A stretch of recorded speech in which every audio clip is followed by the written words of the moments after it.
Hagmann Hagmann Report for today. It is Monday, Memorial Day in the United States. It's Monday, May 25th, 2015. We are coming to you live from the studios of the Hagmann Hagmann Report here in Northwest Pennsylvania. I'm Doug Hagmann at the helm with fellow investigator, researcher, and most importantly, my son, Joe Hagmann. Together, we are the Hagmann Hagmann Report. We like to call ourselves America's premier father-son investigative reporting team.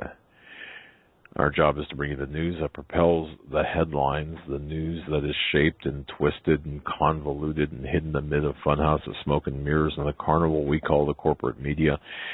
We do the headline and news triage so you don't have to. I want to give a shout-out and a thanks to all of the new listeners checking in with us this weekend. Thank you. It seems like we're picking up new listeners, but also an acknowledgement of those who have been with us from day one. You folks, you just don't know how much you're appreciated. And myself and Joe and our wives, we were talking this weekend and just talking about how much we appreciate those of you who we consider our extended family. Now, for new listeners, we broadcast live every Monday through Friday, 8 to 11 p.m. Eastern. Our home base on the Internet is hagmannandhagmann.com. That's hagmannandhagmann.com. Now, from there, you can access us live, our account at SoundCloud, and our past shows. Now, the past shows page, folks, is in the process of being updated. What happened was there was a change in the coding, and a lot of the previous BTR links are corrupted. So what we're doing is we're revamping it so it's a little bit more, it loads quicker and all that. So it's kind of stuck on a week ago or 2 weeks ago. But that'll be fixed after the show tonight, I do hope. Okay, and I believe it will be. I'll be doing that and sometime between now and tomorrow morning. But our home base on the Internet is hagmannandhagmann.com. We're also simulcast by the Christians United Broadcasting Network. There you can tune us in at the hagmannandhagmannreport.com, different from our home base.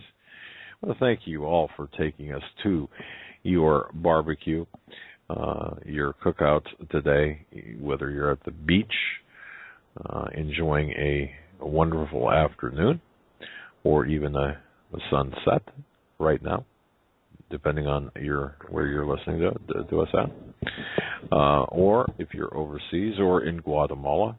Hello, Bob. How you doing? I trust you're doing well. Central America, South America, and even in Karen, I want to say hello to you in Rome. Thank you for listening. One question. Yes. Where is our food? Our picnic food? Yeah.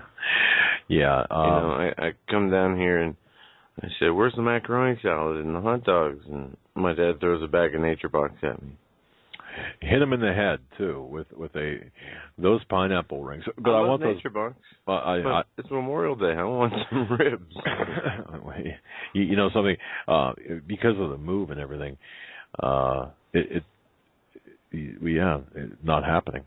Not happening. And speaking of Nature Box, I just love them. Tonight's broadcast is sponsored by Nature Box. Nature Box ships very tasty and guilt-free snacks right to your door. They've got over 100 flavors to choose from, and you can take your pick. But boy, I just absolutely love the mini Belgian waffles. Now tell me, folks, who doesn't love Belgian waffles? And mini Belgian waffles? Oh, and the strawberry lemonade fruit stars. Oh, man. Sweet and salty nut medley. Let me tell you, they've got, again, over 100 flavors. And you can pick your favorite. You'll never get bored of snacking again.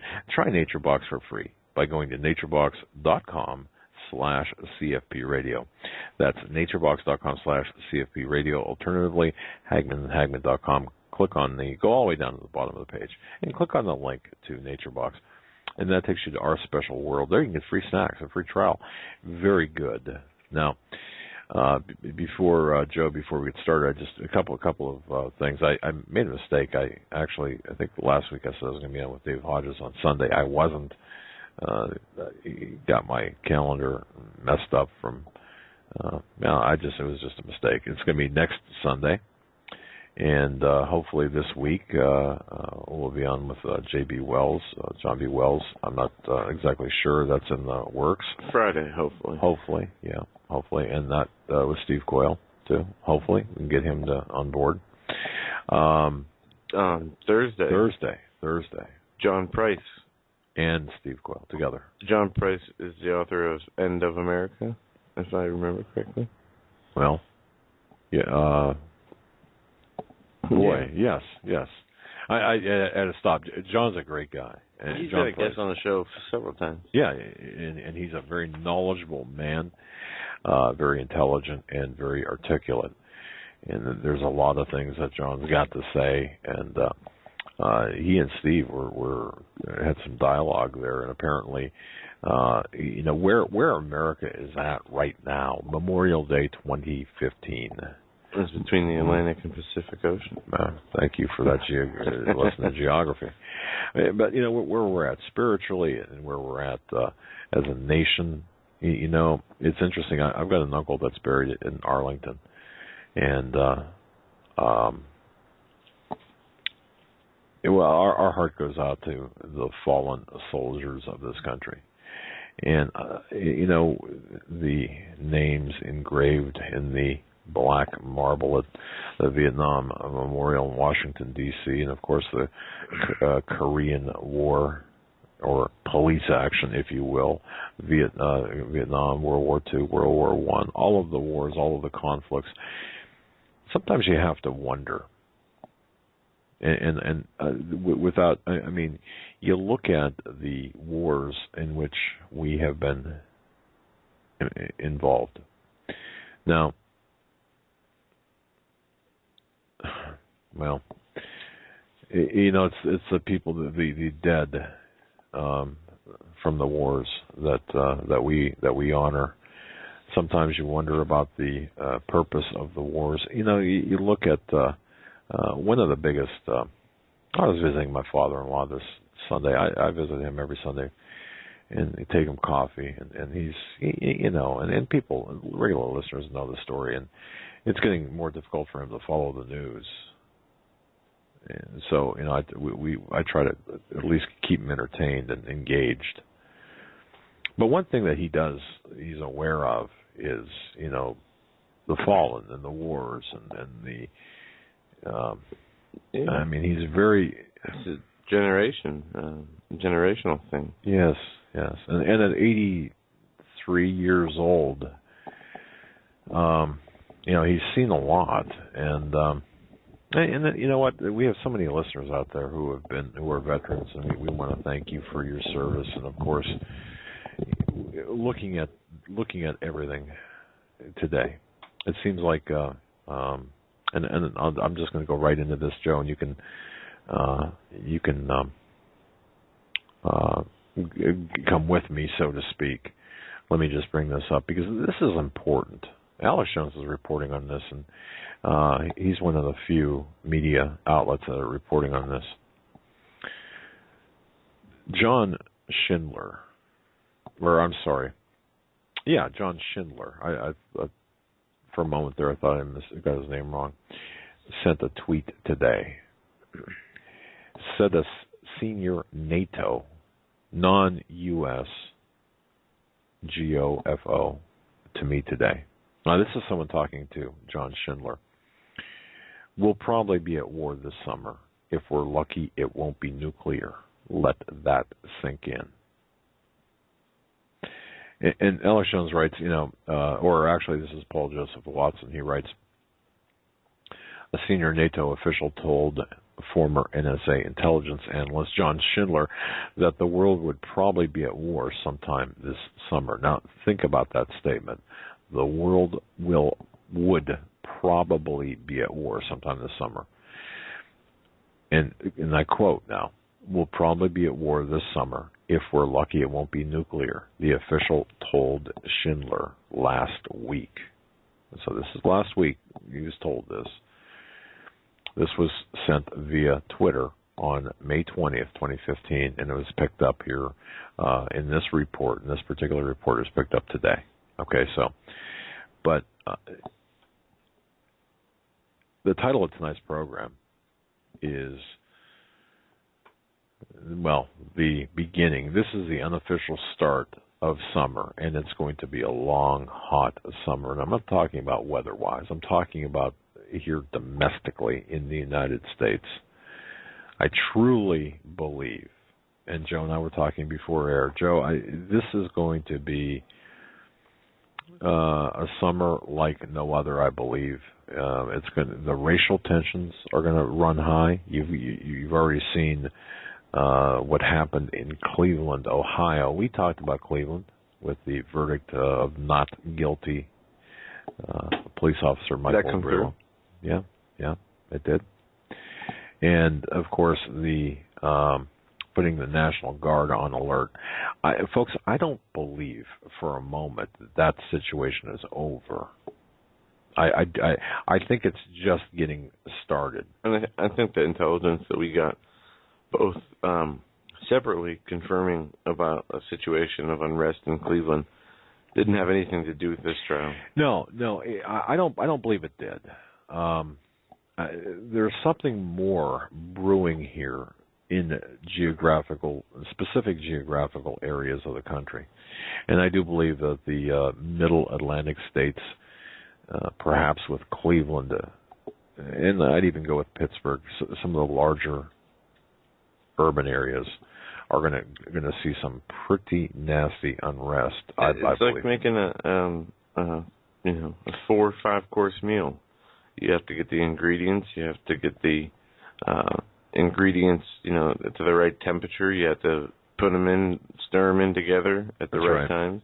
You have to have everything just to follow the directions for it to be cooked properly. And if you leave something out, well, you're going to change the way that the dish you're making tastes, or if you could ruin the way what you're trying to make.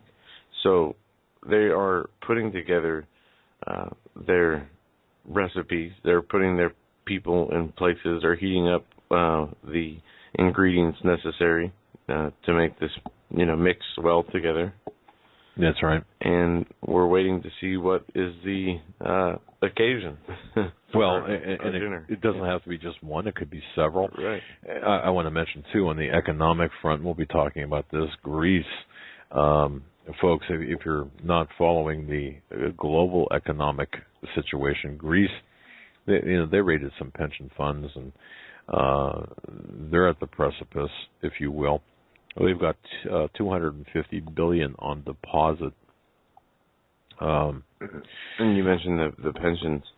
On a side note here, we can come back and hit this, but here in the United States, economists, government preparing to seize 401k pensions, Supreme Court ruling sets stage for economic totalitarianism.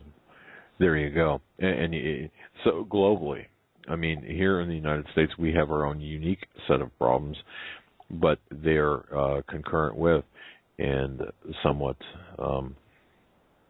concurrent with, as well as... Greece is in a lot worse shape. Yeah. What they did was they just received another influx of money.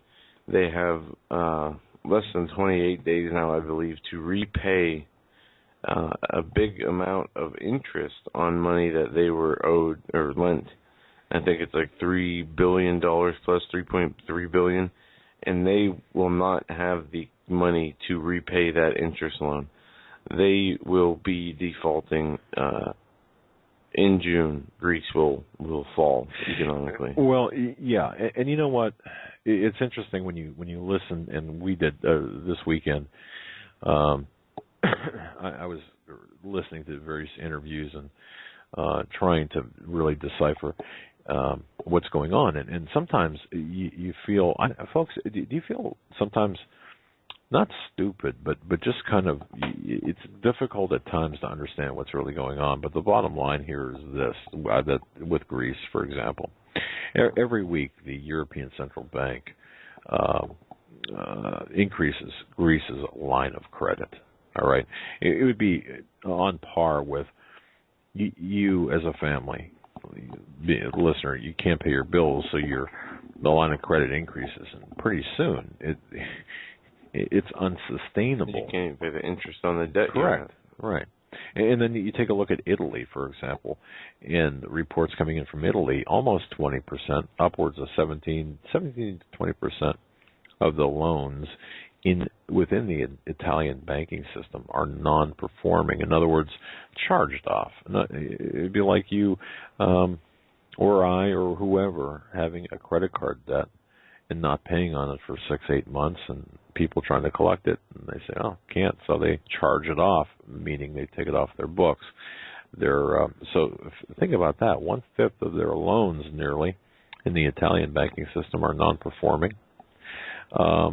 The U.S. is in far worse shape today than it's ever been, and no one's telling us the truth about this. What do you mean? The jobless numbers are 5.6%. Oh, I know. The recession is turned into a celebration.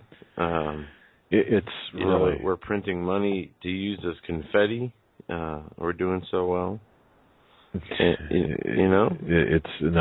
going to tell you, it really, and I think as we approach this summer,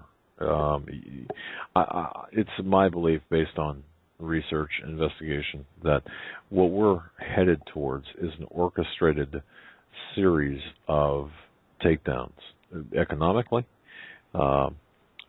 The racial divide, or the racial situation, is being exploited well beyond anything that was conceived back in the late 60s, early 70s. So you've got the economy, you've got the racial divide, you've got war looming. Yeah, and these wars. Two things. One, I came across an Army document from 2013 entitled Information Warfare, and how they conduct this information warfare and the elements of this warfare.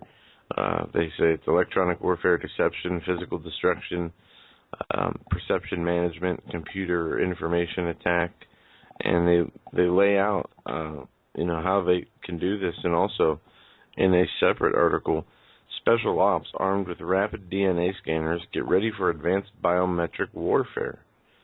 This from Mark Salvo. Along with formidable future weapons, super soldiers armed with drones in every size and autonomous robots executing lethal missions, the battlefield of tomorrow will also be driven by target identity and biometric data, to stop terrorists. And it goes on to cite a Gizmod report. The United States' most elite soldiers have been collecting DNA samples from suspected terrorists for years, but because analysis normally takes 3 weeks, it's been a pretty useless chore. Now, however, U.S. Special Operations Command is testing a machine that can do it in 90 minutes. Get ready for advanced biometric warfare. The basic idea is not dissimilar to the way that Osama bin Laden's body was ultimately identified. Nothing beats DNA in terms of accuracy. Terrorists also leave trails of it everywhere they go. So the military is testing DNA identification in the field. The test is only a stepping stone. The devices in the field now are pretty slow and hulking for what special ops soldiers could be carrying by 2020. They say in the next 5 years, the military hopes to develop a battery-operated DNA analysis device that's the size of a cell phone and finds a match in seconds. Now, this is for military/terrorism use. They already have a biometric warfare on with the healthcare law. Well, and this, you're exactly right. This is going to integrate with the health. All of this is going to integrate with the healthcare law. You see, the healthcare law had to be passed. All of the legislation that we've seen had to be passed in order to bring us to where we are today. That this is everything I've seen. And each piece of legislation seems to, on its own, at face, one may question the intent or, what's going on with this piece of legislation. Some might appear innocuous. But when you look at the totality of the legislation, the aggregate bills. You're looking at this going to a specific purpose. And speaking of that, of course, I don't know how many people today heard the situation with the aircrafts, the airplanes, the flights.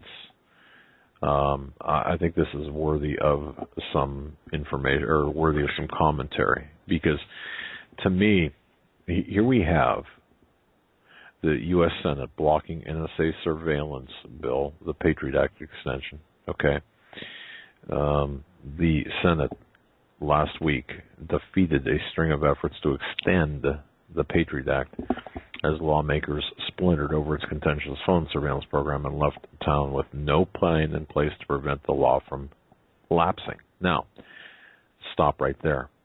What happened today?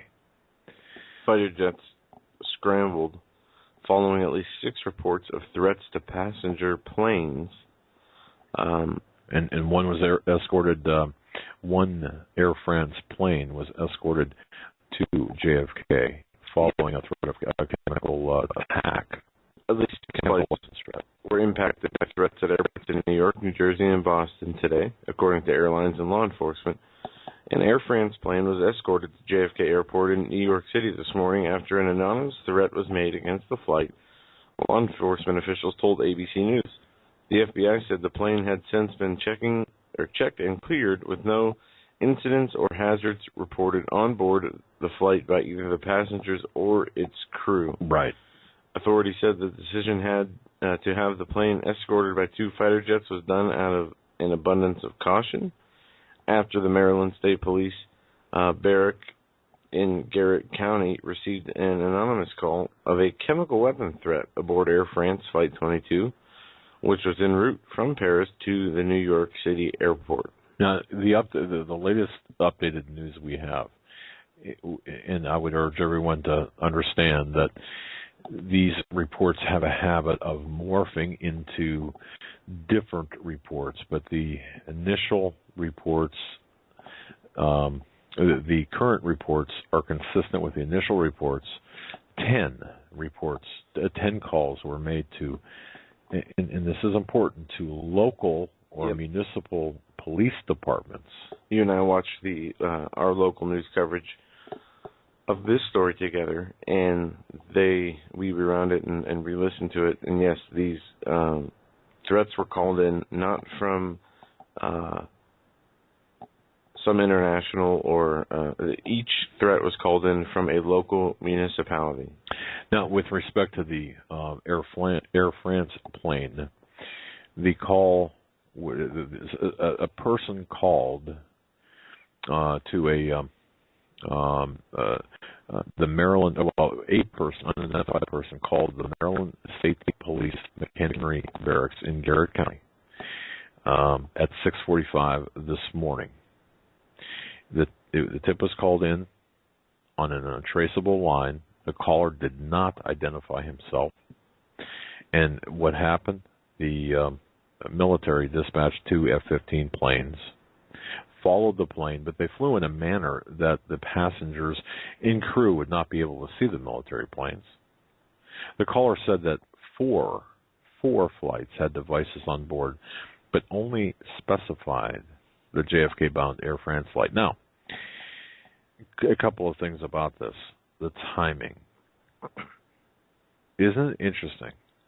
Isn't it interesting that we get this right now, this report of potential threat in the sky in the wake of the defeat of the extension of the Patriot Act, yet, okay, although nothing happened, I can see this building toward a Patriot Act extension. I don't believe for a moment, and I could be wrong, and if I'm wrong, I'll celebrate, but I don't believe for a moment that they're going to allow the Patriot Act or any part of it to lapse. I just don't believe No, I don't believe so either. Unless through the NDAA and other legislation, they already have the same authority that is given to them in the Patriot Act.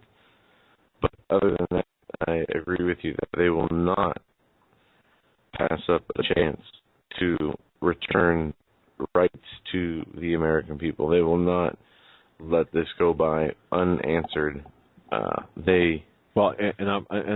not sure this was the case. Okay, I'm more concerned between now and the 31st of May of something on a much larger scale taking place that would grab the attention of the American people. Now, I'm not saying this is going to happen, but think about it. Here, we're up against the sunsetting on the Patriot Act and components thereof, and a Congress or the Senate and the House apparently not willing or not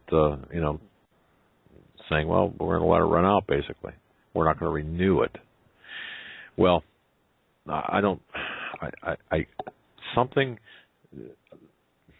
we're in a dangerous period where something could happen that would, where they could point and say, see, we need it. But even if that doesn't happen, Joe, you were talking before the program, the FBI is saying, wait a minute, we don't care what the law says to the NSA. We don't care what the law says. You're going to keep doing it. You're going to keep. You're going to keep. I pulled up a document. I do not have that in front of me right now, but what it did say was the FBI was issuing an order to the NSA to, telephony metadata? Yeah. To continue to collect all telephony metadata and provide electronic copies to the FBI from all the cell phone or phone calls they received and intercept. All the phone calls. That's a pretty cool cellophone. I like that. Well, telephony was kind of.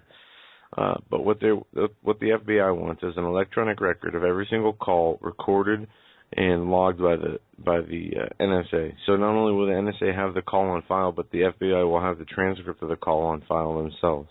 See, what we're dealing with, and this is, we need to pay attention to this. We have the government structure, and then subsets within the government that include criminal cabals that are operating outside of the Constitution, and these are the groups that we have to be very concerned about. It's like Benghazi, where you've got the CIA, and then you've got a criminal cabal within the CIA operating and answering to the Department of State, that being Hillary Clinton, Huma Abedin, and even the executive branch, Obama. And then you've got the CIA umbrella, okay, which you've got subsets within the larger intelligence agencies. So the bottom line here, the bottom line is we're dealing with a captured operation, as I've often said in the past, and you've got these groups that are running the country, and these groups that are running the country and how all this fits together are they're satanic, they're Luciferian driven, which goes back to our guests like Russ Dizdar and Nathan Liel and others. Yeah, weird headline here. Not to change subjects, but right, I don't know if you saw this. Twitter trend: Charlie Challenge has teens trying to summon demons. Yes, I saw that, and what we're seeing here with social networking, whether it's Facebook, Twitter, or whatever social type of networking is in play, you've got a couple of things going on. Number one, you've got the television programming that is really leaning toward the satanic in Hollywood. That's engaging the younger generation who are adept at using the social networking and technology, as opposed to somebody like me, who's not adept at doing that. Now, so you're capturing this generation and funneling this generation into a satanic, and I say satanic, knowing that people will say, well, that's just crazy, but it's true. I mean, so you're looking at the satanic aspect of this agenda, and I've talked with Doc Marquis off air, who's verified saying, look, the Illuminati or the power global elite are using the younger generation, the millennials, to as tools for the satanic agenda. And people seem to think that the satanic agenda is something hidden, something dark and nefarious that we, rarely come across. But people need to understand that it's part of each and every one of our daily lives. And not that we are engaging in it, but we do, knowingly sometimes, and sometimes knowingly. Not that, and this is different from sin. I'm not talking about people who are actively seeking to carry out an agenda from Satan.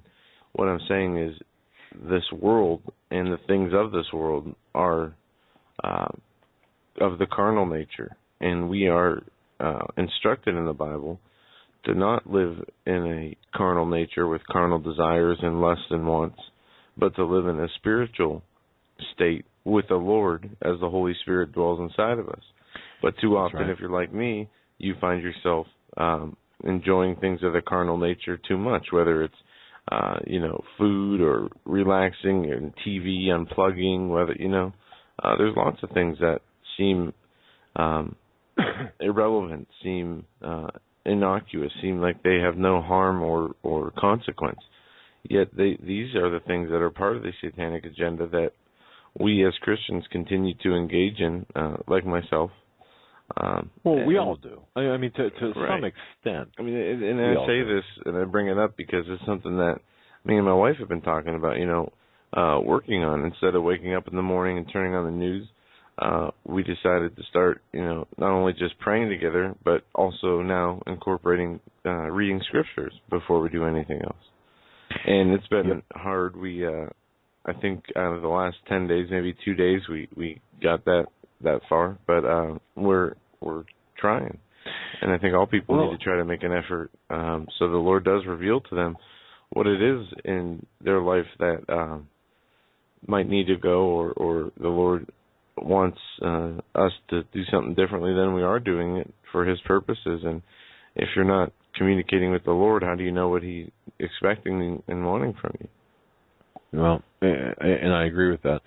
And considering the demographic listening to this program, and even looking at myself, all right, one thing that I believe is important, and I know Ted Brewer talks about this as well, starting the day off, with verbal, vocal, out loud prayers with his wife, and now, okay, if you consider someone like me, or maybe you find yourself in this position where you've never done that before with your spouse, whether it's your wife or your husband, you've never done that before. And perhaps your spouse, if you're listening to this program without your spouse, maybe, you might want to do this. However, waking up in the morning and saying, okay, we're going to start today off with a prayer. And we're going to say a prayer, and you and me as a husband and wife team, or even as a family, we're going to do this. They might look at you, your family, your spouse and children, or whatever, might look at you and say, "Huh? Are you dying? What's going on?" Okay. So it's my recommendation, and this is from experience. I think we have to ease into that. If your spouse, for example, just in the morning, if you have a cup of coffee, if you don't work, or if you work later in the day, or whatever time, it doesn't have to be in the morning. If there's, most couples either start off their day or end their day, start off the day with a cup of coffee, have some discussion, whatever it might be. At some point during the day, take 15, 20 minutes out and sit and talk, and that might be a good time to say, okay, you know what we should do, and kind of ease into it with the other partner who's not maybe 100% on board. Because and here's why it's important, what's coming this summer or next summer or who knows when, whatever's coming, whenever it's coming, you're going to need to be on the same page as much as possible, because boy, not being on the same page could lead to trouble. So I would urge everyone to kind of ease into that unless you feel confident where you can go right and say, okay, here's what I think we ought to do, given the situation, given the entirety of the situation. Here's what I think we ought to do. I think we ought to sit down and, start our day with a prayer. And but if you don't feel confident doing that, then you can ease into it. But get to the point where you can do that. That's my suggestion. Joe, I mean, any thoughts on that? I mean, from a younger generation point of view, from your generation? Well, see, what I do is the first time we did this, I said, I was talking to my wife, and I opened the Bible. I said, this is what the Scripture says. But I suffer not a woman to teach. No, I'm kidding. Oh, come on now. No, I did do that, joking with her. And it got her attention. She said, what? The Bible doesn't say that. And we started getting into it. But her big thing is she doesn't like to read. She's not a big reader. And what she asked me to do, how this started was, because I'll read the Bible all the time. I'll read it on my computer. I'll listen to it sometimes. And she'll say, since I hate reading so much, can you just read a chapter or some verses to me every day? And we can talk about it. And I said, well, I don't want to interpret the verses for you. I don't mind reading to you, and we can discuss them. But see, that's further than most people get. Yeah, and I'll tell you that I don't know. I can say that I'm fortunate because my wife was born into a family that her mom was a strong Christian, as my family were Christians, and we were kind of the same, brought up both believing in Jesus, and that never having been a question in our mind. One thing I would say, if there is one spouse willing and one unwilling, is to or unknown, enter into prayer, right, or undecided, right, and even see if what my wife asked me to do, if reading, just they don't have to read with you, just say, you mind if I read the Bible out loud or read this out loud, and you can just listen. Instead of being engaged in reading it together, just let me read what I'm going to read out loud, or you can go into YouTube and on the app on your phones they have Bibles that will give you the audio version. Right. Like you and me, when we went down to Canton, we were stuck in a traffic jam, so we plugged in the Bible and listened to the Book of Revelation a few times while we were sitting there, which you do learn different things from listening than you do reading. But it's not an easy process, and for a lot of people it's a sensitive issue. And some people have, and if you're like me, when you're younger, I don't want to say it's embarrassing, but no, that's a good point. A lot of guys look at this as a sign of weakness, exactly, or embarrassment. And I'll tell you, when you get to the other side, it is anything but. I mean, you would get a tattoo on your head if you could that says "I love Jesus." But before you get to that point, when people say grace publicly, you get uncomfortable when, and I've been there, and it's nothing to be ashamed of. That is Satan trying to make you worry about what others' perceptions of you are, rather than what the Lord's perception of you is. And we have to understand that. But it's very common. But I think it's so important that we need to apply the biblical prophecies and scriptures to current events, or we're going to lose the context in which the events are taking place. We're going to lose the understanding of the context. And if you don't understand the context of the current events through the prism of biblical prophecy and scripture, then you're missing 3/4 of what's really going on. And that's why we talk about Genesis 6 giants, because that provides the infrastructure, for example, of the fallen ones and how things got started. That's why we have people like Doc Marquis talking about the Illuminati, and then you can see the layout, for example, of Washington D.C. and this Masonic layout, and then the money. Okay, now all the dots begin to connect. And listen to this. This is a kind of out of left field, but it's sort of pertaining to what we're talking about. ISIS, the battle of humanity. Muslim scholars make desperate call to save Syria's Palmyra. Before Islamic State hammers have a chance to fall on the ruins of Palmyra, a leading Sunni Muslim body is appealing one last time for people to unite in a battle of humanity to save what UNESCO calls a historic and outstanding universal value. The call comes just as Syrian fighter jets were bombarding terrorist positions from the sky on early Monday. The terrorist group has already killed 400 people in the ancient Syrian city north of Damascus, while thousands more have been displaced by the fighting. Now, Al-Azhar, a Cairo-based Center for Islamic Learning, has sounded the alarm as time runs out to prevent Palmyra from becoming another Nimrod, the Iraqi Assyrian city where Islamic State, formerly known as ISIS, wiped out thousands of years of history from existence with axes and sledgehammers. See, and I'm looking to it, and I really truly believe. Well, Joe, before the show, and in preparation of the show, you were talking about the creation of ISIS. I think from Zero Hedge saying, "Hey." I think Zero Hedge reported. Was it Zero Hedge? The secret Pentagon report reveals U.S. created ISIS as a tool to overthrow Syrian President Assad. Welcome to the party. Yeah, welcome to the party. We've been saying that for how long? What's interesting about this, they're trying to save this ancient city of Palmyra. And biblically, Syria is one of the most historically rich countries.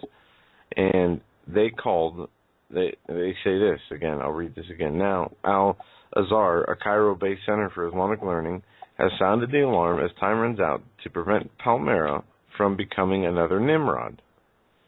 Another Nimrod? Another Nimrod. The Iraqi Assyrian city where the Islamic State, formerly known as ISIS, wiped out thousands of years of history from existence with axes and sledgehammers. All right. What city was it the actual city of Nimrod, or were they referring to something else? I've never heard of a city called Nimrod in Iraq, but that is the one sentence that caught my attention in the article. And is it any... Could it be a translation issue? That's what I'm going to look into now. But is it any... talk about scriptures unfolding before our very eyes in biblical prophecy. As it says, Damascus will be a ruinous heap. We see that Syria is being destroyed city by city, town by town. And by design. It fits biblical prophecy. And, it says, Nimrod is the Arab name for an ancient Assyrian city located 30 miles south of city Mosul. Okay. Let's see. Oh, there could be. There... All right. Let's see. It's Kallahu, Kalhu, alternative name, or Kalaka. Well, regardless. Nineveh Governmente, Iraq. Well, yeah, it doesn't matter. What we're slaughtering the names, I'm sure, but the bottom line here is we're seeing biblical prophecy unfold here. Are we not? Oh yeah, absolutely. That's the point. When we look in, and let me pull up Daniel here, just to give us some reference. And it's been a while since we've actually talked about this on the show, but in Daniel chapter 12, it talks about what will happen in the last days, and it talks about the countries that would be in trouble in the last days.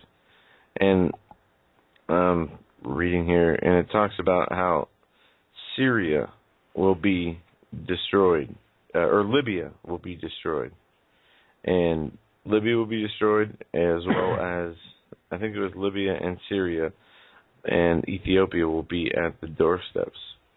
and I'm just going through here to make sure I have this right. Okay, here it is. Daniel 11:42. All right, let me start in 11:41. And he shall enter into the glorious land, and many countries shall be overthrown. But these shall escape out of his hand, even Edom and Moab, and the chief of the children of Ammon. He shall stretch forth his hand also upon the countries, and the land of Egypt shall not escape, but shall have powers over the treasures of gold and of silver, and of all the precious things of Egypt. And the Libyans and the Ethiopians shall be at his steps. But tidings out of the east and out of the north shall trouble him. Therefore he shall go forth with great fury to destroy and utterly make way many, and he shall plant the tabernacles of his palace between the seas in his glorious and holy mountain. Yet he shall come to his end, and none shall help him. This is Daniel chapter 11, talking about the Antichrist and the covenant with, it says, after they made the league, he shall work deceitfully and shall come up and shall be strong with the small people. This is the Antichrist. He shall enter peacefully upon the fattest places of providence, and shall do that which his fathers have not done, nor his fathers' fathers. He will scatter them. The prey and spoil and riches. Yea, he shall forecast his devices against the strongholds, even for a time. And it goes on to say, he will stir up his power against the kings of the great army, and his mighty forces and devices shall not stand against him. But it goes on to say that as this battle and as these battles continue, as this king exalts himself and prospers marvelly until the time of indignation, we will see these things, these cities of strongholds, be destroyed and divided. That being, and they mention the whirlwind here in Daniel chapter 40, and at the time of the end, king of the south shall push at him, and the king of the north shall come against him like a whirlwind with chariots and with horsemen and with ships to enter the countries, and they shall overflow and pass over. And then this is when it goes into the countries that shall be overflown. The Libyans, the Egyptians, and the Ethiopians shall be at his steps. And isn't it interesting that we've seen Egypt overthrown. We've seen Libya overthrown in a way that we haven't seen it in history for thousands of years. Well, correct, and the reference to the angel of the whirlwind, we've talked about this on the program before. That exact phrase used by George W. Bush in his inaugural address. I mean, we have to pay attention here. We have to pay very close attention to what has passed and what is coming. And if I may, just spend the next few minutes here before the top of the hour. Many people... Give me $20. Okay, there you go. Yeah. Many people have followed The Harbinger by Jonathan Cahn, and we've had Jonathan Cahn on as a guest. We've interviewed Jonathan Cahn at the Prophecy Conference, and we've talked to him on and off air and behind the scenes. Well, he wrote the book The Harbinger, and he also wrote the book Mystery of the Shemitah. And excuse me, just to be very clear here, and for those who don't know about the Harbinger, there were 9 harbingers of judgment, okay? And I just want to be very quickly here, go over those 9 harbingers, and then give you some glimpse into the future based on the mystery of the Shemitah. The 9 harbingers. The first harbinger was the breach, and very quickly, the sign of the breach. Years before the judgment of a nation, there comes a warning or a national shaking. The warning manifests in the form of an attack. The nation's hedge of protection, its natural security, that is breached. So we've seen this in times past, in ancient Israel in 732 BC. We've seen this in America on September 11th, 2001. So Harbinger 1, the breach. The second harbinger is the terrorist, and the opening strike of judgment, for example, the breach of the nation's hedge of protection, is not only a military action, but also an act of terrorism. It's masterminded and carried out by those who employ terror as a means to accomplish their ends. And we've seen in antiquity, we've seen this happen, a harbinger manifesting itself in ancient Israel. And we see a lot with Israel and as compared to America. We saw those who masterminded the attack were the Assyrians, the world's first terrorists back in ancient Israel, and we saw it reappear in America here on 9/11.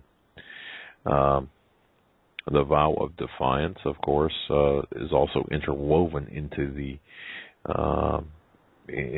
mix, because after the attack in 732 BC, for example, the people of Israel made a vow. The words of that vow you can find in Isaiah, and it's interesting. And again, I'm going through the harbinger now. The bricks have fallen, but we will rebuild with hewn stone. The sycamores have been cut down, but we will plant cedars in their place. That's Isaiah. Look what we did here in America. The third harbinger, the fallen bricks. Again, this is just a repeat of, or a reinforcement of the harbingers for those unaware or needing a refresher. The sign of the fallen bricks. Of course, we saw we saw the ancient appearance of this 732 BC with the ruins of buildings with the Assyrians destroyed in Israel, and the reappearance, of course, of 9/11. Harbinger number 4, the tower. But we will rebuild. The sign of the tower. Nation under judgment returns to the area of destruction and rebuilds. Right? Vows to rebuild. In the wake of the attack of the Assyrians in Israel, that's exactly what they did. They vowed to rebuild. The reappearance of this, of course, occurred on 9/11. And then the fifth harbinger, the Gazit stone. Okay, the sign of the Gazit stone.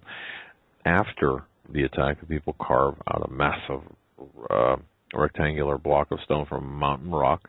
They bring it to the site of destruction where the bricks had fallen, and they set it down in place. The stone is actually meant to be an act of defiance, to rebuild, and we saw this once more with Israel, with hewn stone, the Hebrew Gazit. It indicates a massive rectangular block of stone chiseled out of mountain rock. Well, what happened on July 4th, 2004 happened in America. A Gazit stone chiseled out of the mountains of upstate New York, where Joe and I have spent a lot of time on investigations, was brought back to New York City, lowered onto the floor at ground zero. Okay? And the ceremony took place. And the leaders pronounced, well, their vows of national defiance. Now, the sixth harbinger is the sycamore. Remember that? The sycamores have been cut down. Well, the attack in antiquity, in ancient Israel, sycamores were struck down in the midst of the attack by the Assyrians. And what happened at ground zero? September 11th. Well, one of the towers struck down a tree. It was a sycamore, and that was the ancient sign of national judgment. And that happened at the corner of ground zero. And the seventh harbinger out of 9 is the Erez tree. And we talked about the sycamore and cedars. I don't have to explain any more about that. The eighth harbinger is the utterance. And you've got national leaders who vow to rebuild. Isaiah 9:10, the vow is spoken as a public declaration, the sign of a nation in defiance of God. We saw this in antiquity in Israel, once more, Israel's leaders, and we saw it reappear again on the 3rd anniversary of 9/11, where America vowed to rebuild stronger and such without repentance. The final harbinger, and this is again by Jonathan Cahn, the sign of the prophecy, where a national leader utters the vow of sometime after the calamity or attack, speaking prophetically, proclaiming that which would take place, becoming part of the national record and setting the nation's course, really on a course of judgment. And we saw this happen in 732 BC, going back to Israel. But we also saw this on September 12th, 2001, the day after the 9/11 attacks. The American Congress gathered together in Capitol Hill to issue the nation's response. The man appointed to speak for the nation was the Senate Majority Leader. In front of everyone, the United States Senate, the House of Representatives, the nation, the world, proclaimed the ancient vow of defiance. We will rebuild. We will, we will build stronger, higher, and so on.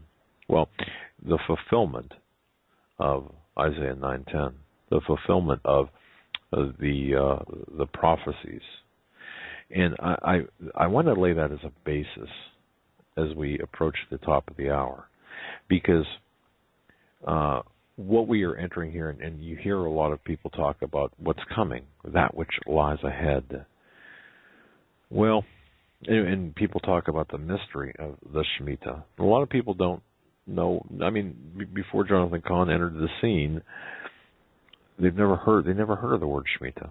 They don't know what that is. Well, right now we're really 2,500 years after the destruction of Israel, and nearly a decade and a half after 9/11. It's hard to believe, but we're seeing the same things take place. We're seeing this continuing course of conduct with our national leaders, and the same path of two countries. We've seen an ancient ordinance of Scripture concerning a seventh year of rest and a day of remission transform into a mystery, and that, of course, is what I'm referring to as the Shemitah. We've observed the mystery growing larger in scope and dimensions to the point of involving a destruction of an ancient city and the exile of its people to a foreign entity, to a foreign invasion, to a foreign land. But what about the future? Okay, we know what happened in the past. What about the future? And why might the mystery of the Shemitah be especially relevant today, in the days ahead, in this summer, in this fall? Well, as Jonathan Cahn says, we can't put God in a box time-wise. So, if nothing happens, nothing happens. But I mean, this summer, that is. But certainly, if you look at the past and look at the 9 harbingers and the mystery of the Shemitah, it certainly is relevant today. Just very quickly here, in the last 2 Shemitah cycles, you go back to 2001 and 2008, have you not noticed the number of significant developments of those last 2 Shemitahs? The timing has become amazingly precise. Both of the last 2 biggest, the largest stock market point crashes in history, they both occurred on the exact same Hebrew day. And the Shemitah is the same climatic day of remission and nullification. The phenomenon appears in its last manifestations, those being 01 and 08, to have grown increasingly precise and ever so dramatic. If you look at the phenomenon of the last 2 cycles, look at 9/11. If it were not for 9/11, the ancient mystery would not have manifested. The ancient mystery would not have manifested in terms of current events. If it were not for the exact timing of 9/11, given these 7-year periods, the timing of the stock market crash of 2001 would not have happened when it did at the time and in the exact hours of the Shemitah's conclusion. So we have to look, as we go through the news, as we walk through the news and the headlines, we have to look at what's coming, what's ahead of us. I certainly believe in the mystery of the Shemitah. I certainly believe in the Isaiah 9:10, the harbingers, and I think it's spelled out pretty clearly, the 9 harbingers. And I think the Harbinger does reveal the replaying of an ancient mystery of national judgment, and it's happening now. And the mystery involves specific signs of warning given to ancient Israel. You know, to whom much is given, much is expected. And it's interesting when we look at the Harbinger prophecies, when we look at the various aspects of history, of antiquity, and then we compare it to the future. We have forsaken God, and that's really the issue. We have forsaken God.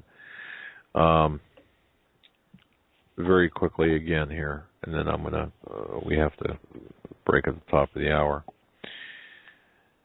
If the Shemitah is to manifest in the form of judgment concerning America and the American-led world order, and we're going to be talking about this on Thursday, in the American age, we can expect several things concerning its manifestation.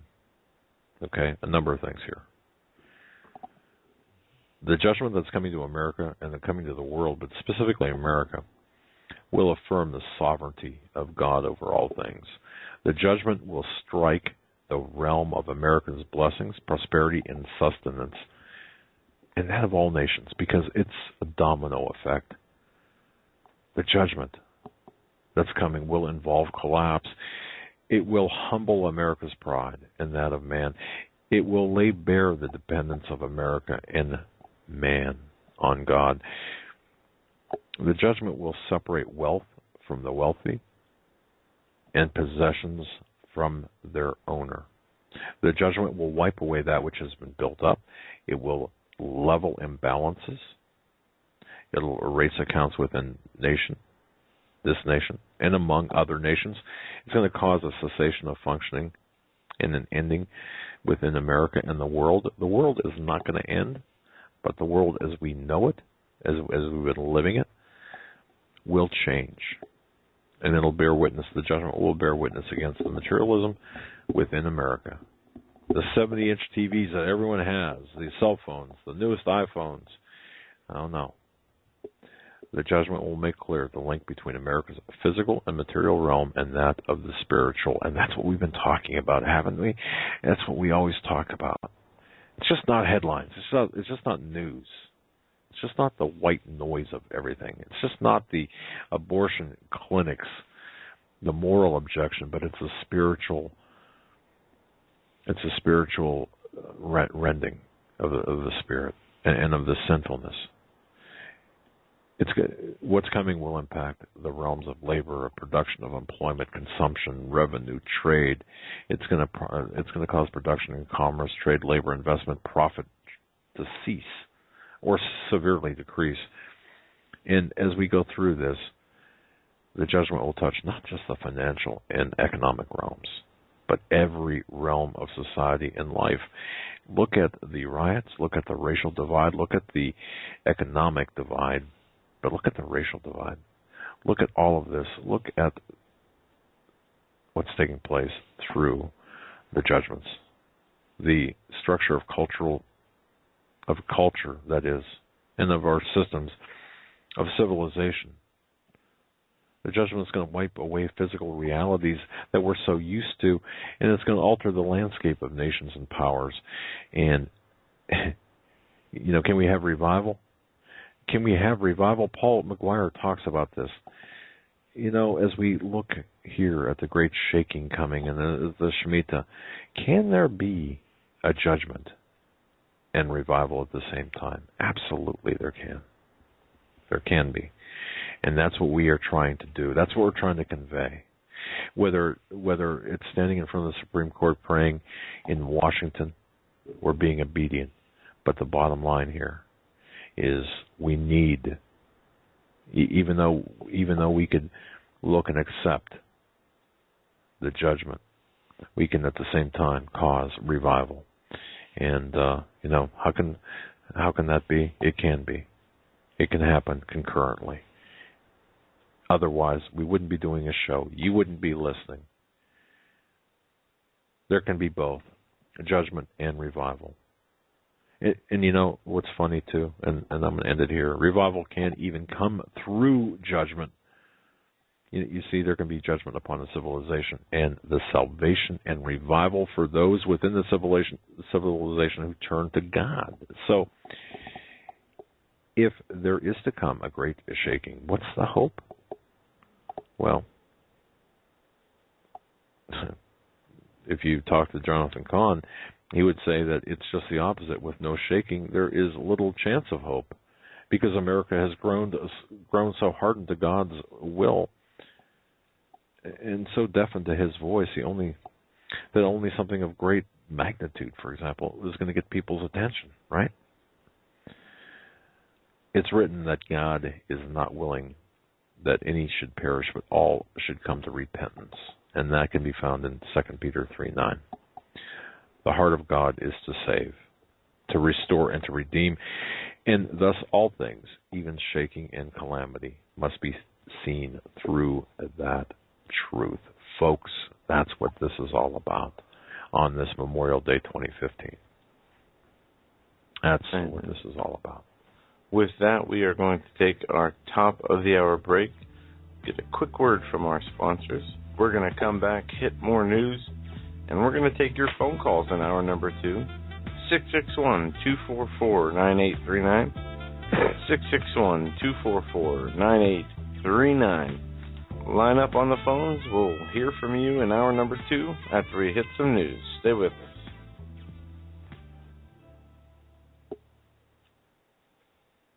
Hi, folks. Doug Hagmann here with Joe Hagmann, tearing into mini Belgian waffles as we speak. That's right. And, of course, Big Island pineapple, the package that we're sharing right now in the studio. You know, folks, you know you're going to snack. We all snack, don't we? We all munch during the day.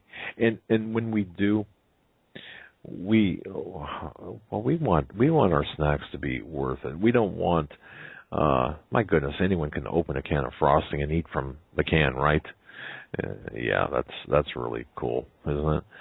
No, we want something that's tasty and satisfying, but doesn't make you feel guilty afterwards. So what we have and what we recommend and what you need are snacks from Nature Box. You can choose from over 100 healthy, crave-worthy options to be delivered right to your door. That's really a cool part of this whole process. We don't have to go foraging down snack aisles of the grocery store and convenience store. No, they're delivered right to our door. All of their snacks are made with 0 artificial flavors, colors, no sweeteners, 0 grams of trans fat, no high fructose corn syrup, none of that nonsense. Hey, if it gets a thumbs up from my doctor, as it has, it's good enough for me. You know what's really great about all this is the taste is so amazing. You can tell the difference. I mean, these are quality snacks. You can tell the difference. I've had so many people write, say, tried Nature Box, I tried it, and I love it. I'm hooked. Thanks for bringing me on to Nature Box. They're so good, so much better for you than the other options out there.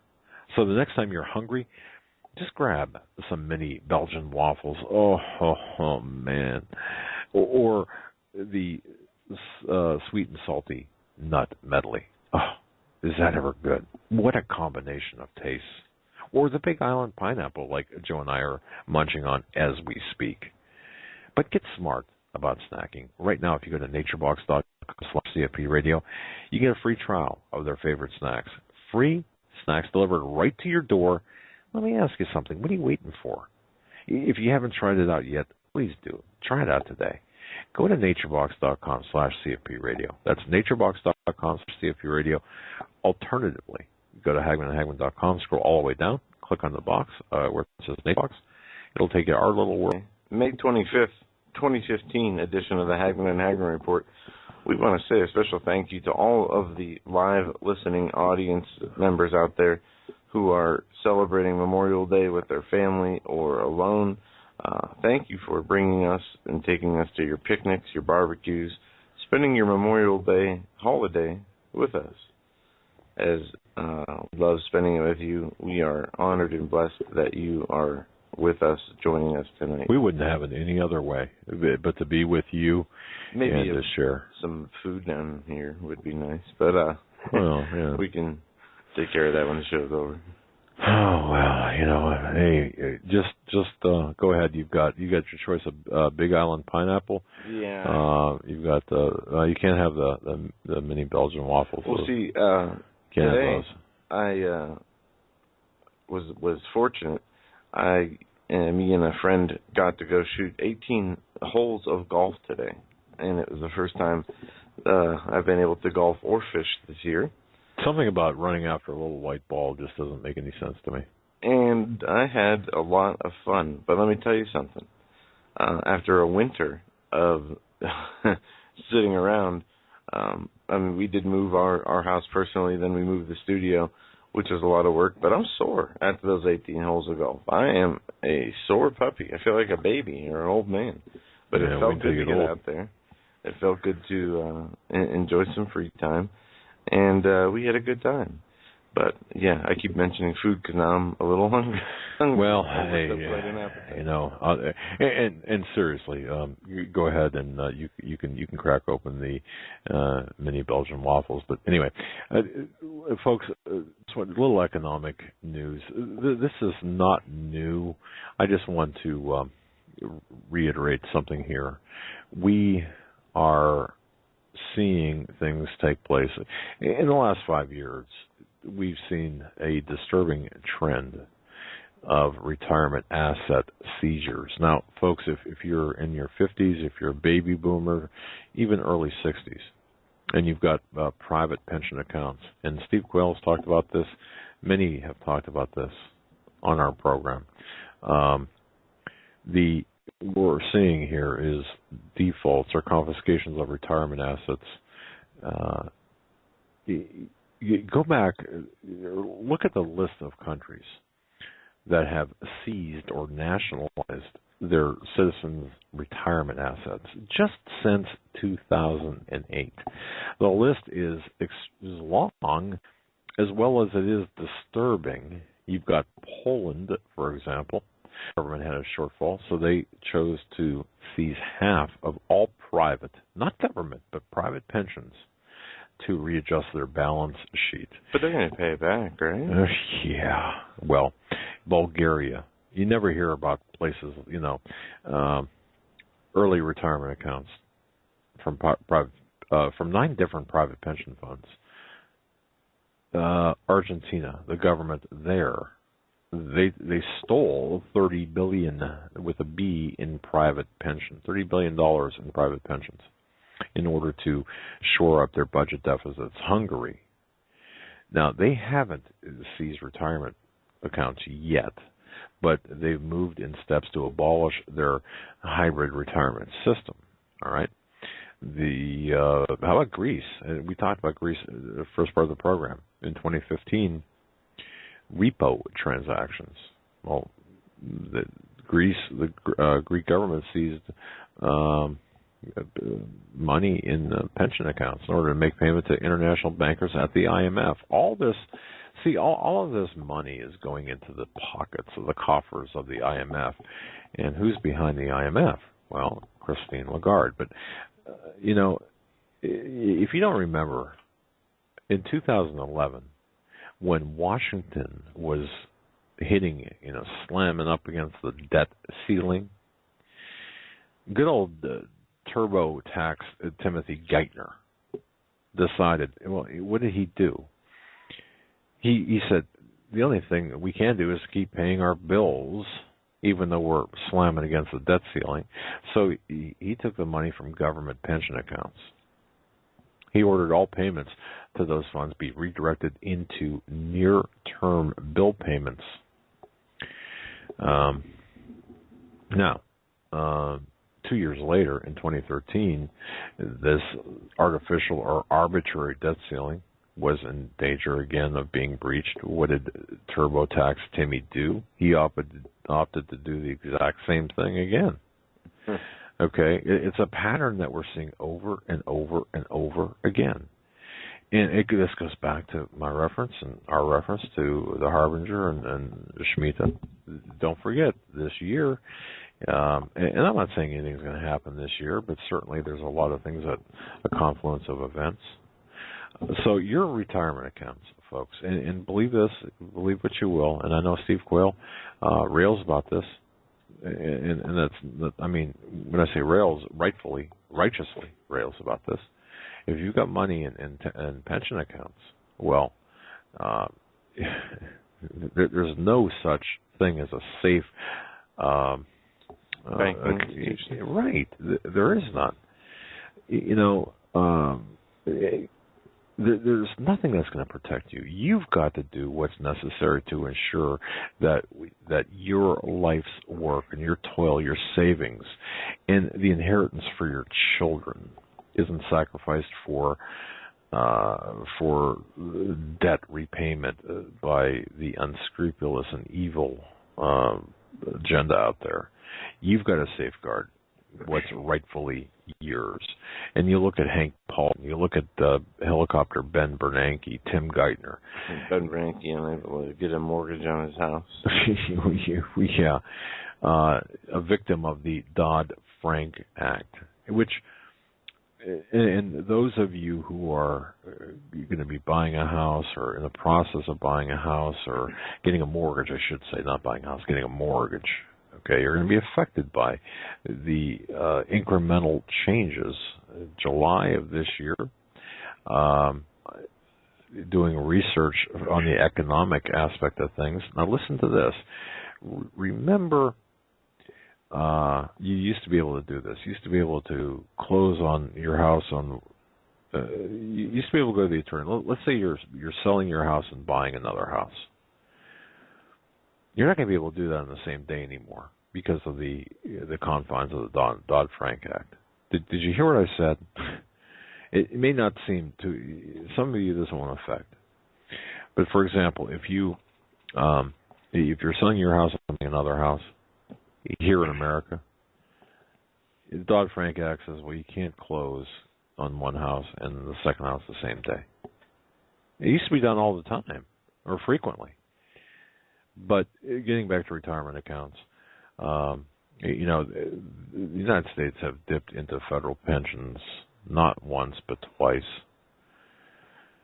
They're going after the private pension accounts, and I'll just say that take a good hard look as we see Greece in a matter of, as Joe, you mentioned this, in a matter of months, weeks, facing default? Okay. Within the next 30 days. All right. An article we touched on earlier, here in the U.S., economists, government preparing to seize 401k pensions. According to Armstrong, the outcome of Tibble versus Edison, which found employers have a duty to protect their workers' 401k plans from mutual funds that perform poorly, will grease the skids for the feds to seize private funds and procreate companies who manage mutual funds badly. Between the court ruling and the Obama administration's push for stronger rules, the department sends a strong message that government can much easier seize the pension fund management industry, of course, to protect the consumer, writes Armstrong, warning that the ruling sets a stage to justify government seizure of private pension funds to protect pensioners when the economy gets messy. Well, we are looking at a situation right now, and it's interesting in through the prism of the Harbinger and the mystery of the Shemitah. Here, this is a Jubilee year, the Shemitah year, Jubilee. The United States government could start seizing 401k plans, and is from an economist who believes that a recent Supreme Court ruling does set the stage for Washington to initiate these plans. Now, I'm talking about economist Martin Armstrong. He published a post today, and you referenced it, Bull versus Edison. Okay, the court concluded that employers have an obligation to protect their workers' 401k plans from mutual funds that provide deplorable returns. Now, according to Armstrong, as you pointed out, and I just want to drive this home, he thinks that this could give the federal government the means, the ability, the arsenal to begin seizing private funds, take companies to court if the funds perform poorly. What we're seeing here, and Armstrong, he reportedly predicted the 87 crash, the 90s Russian economic collapse. We're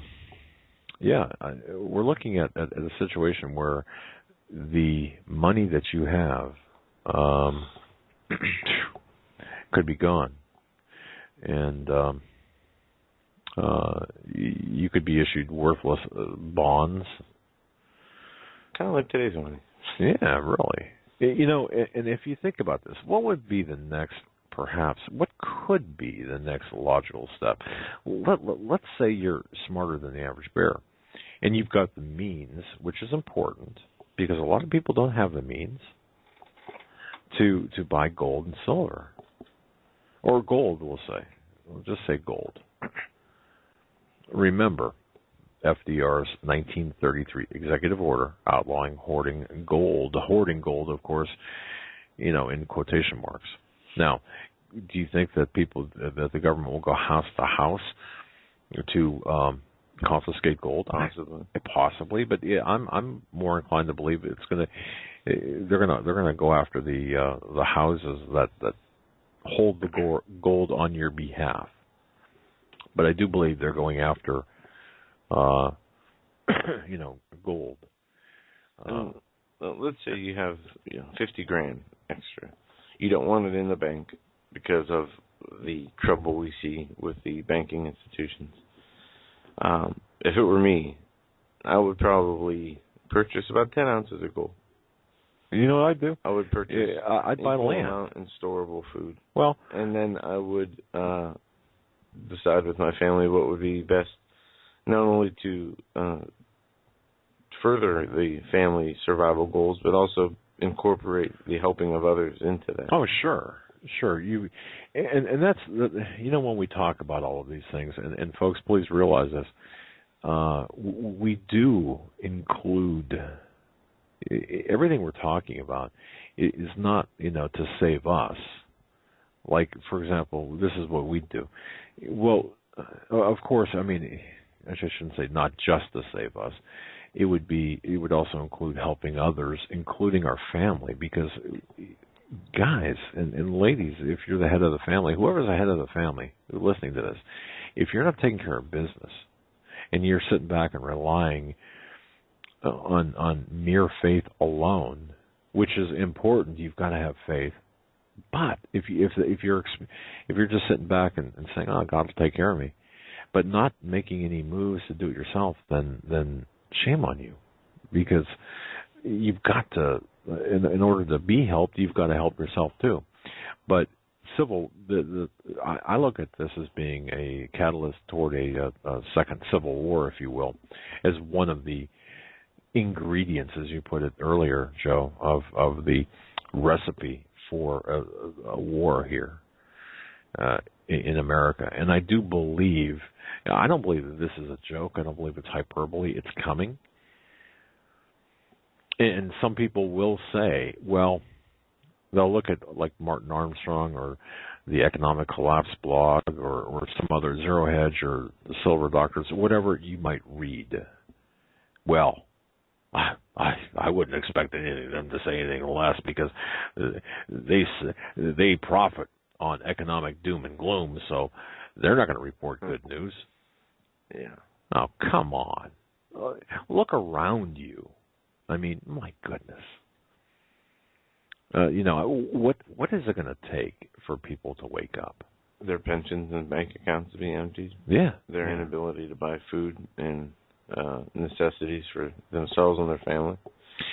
The realization that it's too late and there's no money or supplies or time to prepare anything. Well, a lot of people now, and I've been seeing this trend, they're saying, well, I remember all the Y2K doom and gloom stuff. Oh, I remember that. And look what happened. Big nothing. Well, okay, looking at that. Right. Just like the Jade Helm exercise. It's been brought to my attention, and I thought about it that, they could go through this exercise and nothing could happen. But maybe they stay quiet, and October, November rolls around, they're still in their position, and boom, something does happen. But just to make the American public and conspiracy lunatic fringe, quote unquote, look silly. Exactly. There it is. They'll wait until the allotted time is over from July to September. Nothing will happen. But, in October, well, that's a different story. Well, the other, the one thing I'd like to, people really need to understand, we talk a lot about things that happened in history, ancient history, recent history.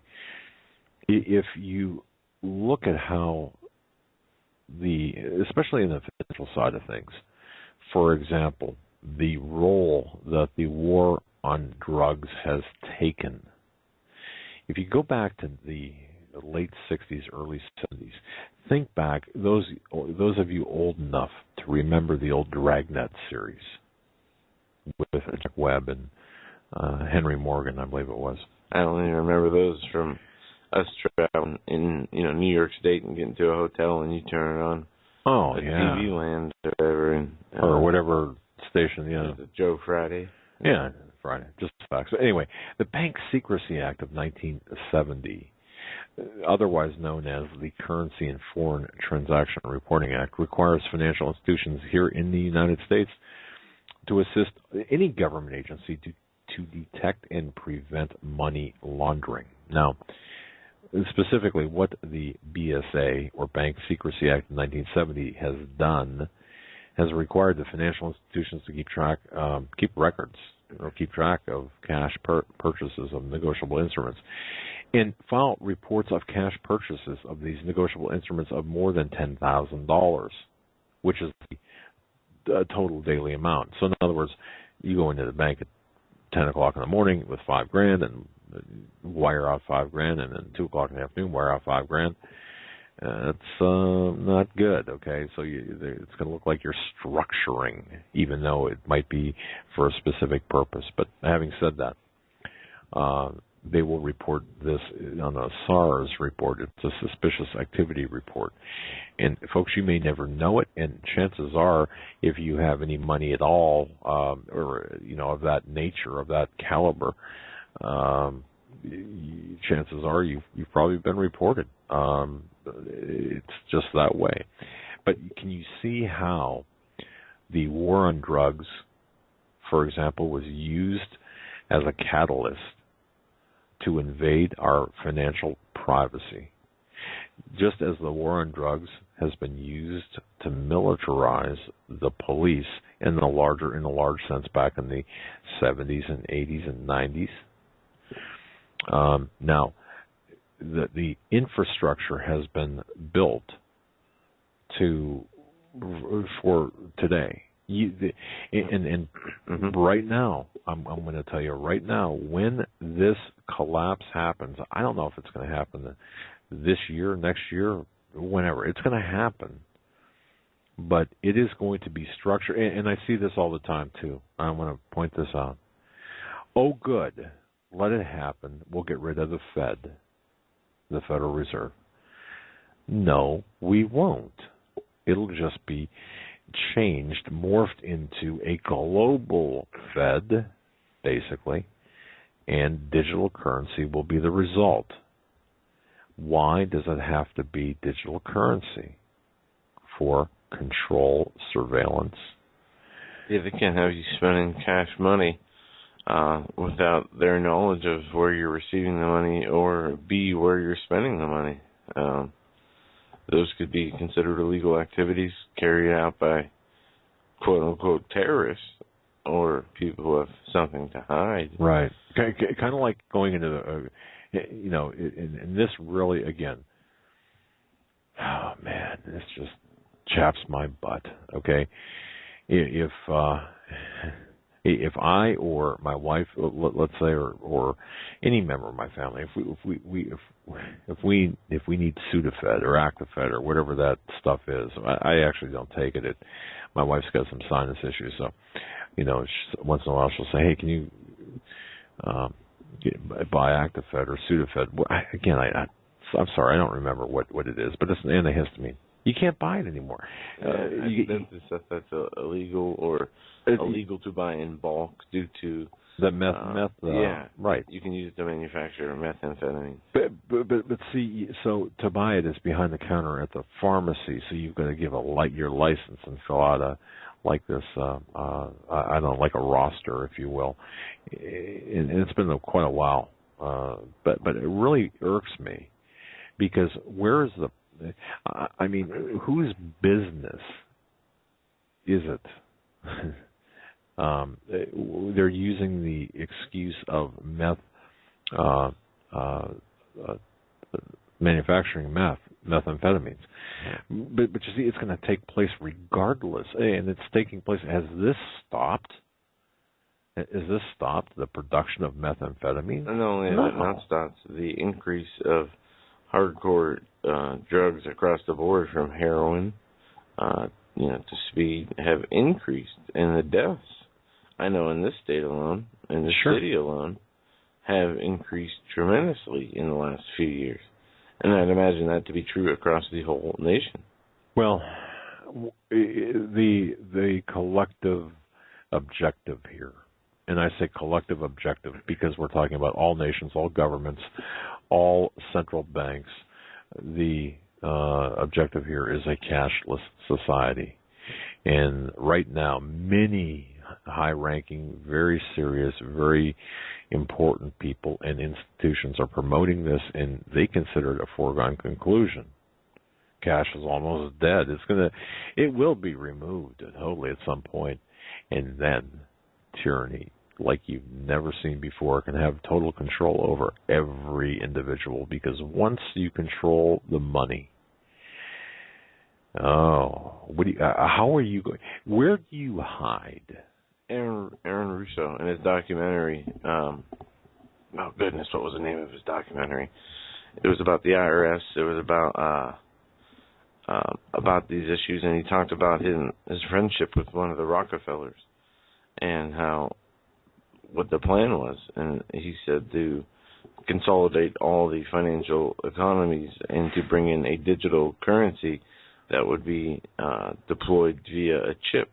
And the goal is to get everyone chipped. Freedom to Fascism is the name of the documentary by Aaron Russo.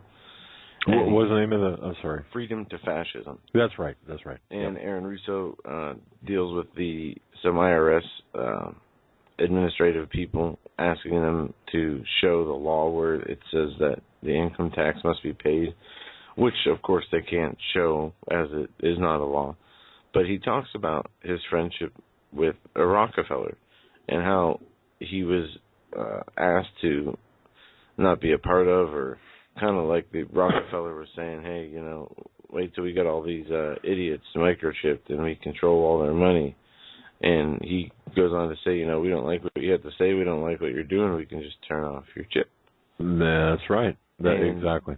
He died shortly after that from a heart attack, but he's not the first person, nor has been the last person to talk about this.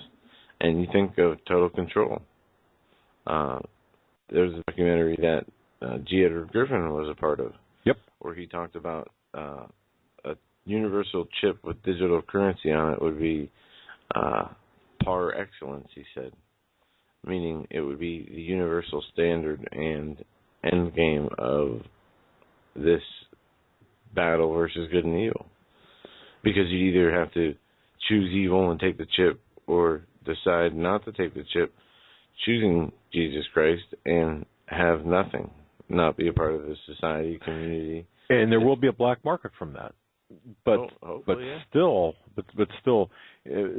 think about if you operate a business, or you want to buy a house, or you want to buy farmland, or if you want to buy a car. Outside of that, a big ticket item. Outside of that, black market system, you're going to have to be part of that cashless society, and this is what it's coming to. And I'll tell and folks, I got the word last week. Okay, the $10,000 threshold has been unofficially moved down. And I mentioned this once before, and I double-checked this with somebody at my bank because I have a pretty good relationship. What, the monitor or the not contacting the IRS for transactions, $10,000? Right. That now here's what I was told directly last week, and I've had this. Well, Paul was on Friday. The threshold has been lowered. Now, $7? 3,000, 25. It depends on the institution, and it depends on the submission of the suspicious activity reports. So this will affect many people listening to this broadcast. For example, if you want to cash a check, let's say your daughter's getting married, and I don't know, you want to cash a check to pay whatever. Instead of writing a check, you're going to pay cash for things, and you cash a check for $3,000. You can be certain that your name and your account will be submitted to the IRS, to the FBI, the DEA, DHS, despite the federal law that mandates the amount. They call it level of alert. Okay, that's what the amount of alert or interest alert. Amount of interest alert. Sorry, to be $10,000. No, we're talking about $2,500 to $3,000, especially at the banks that have not filed their proportionate share of SARS reports. So, be very wary of that. Be very alert of that.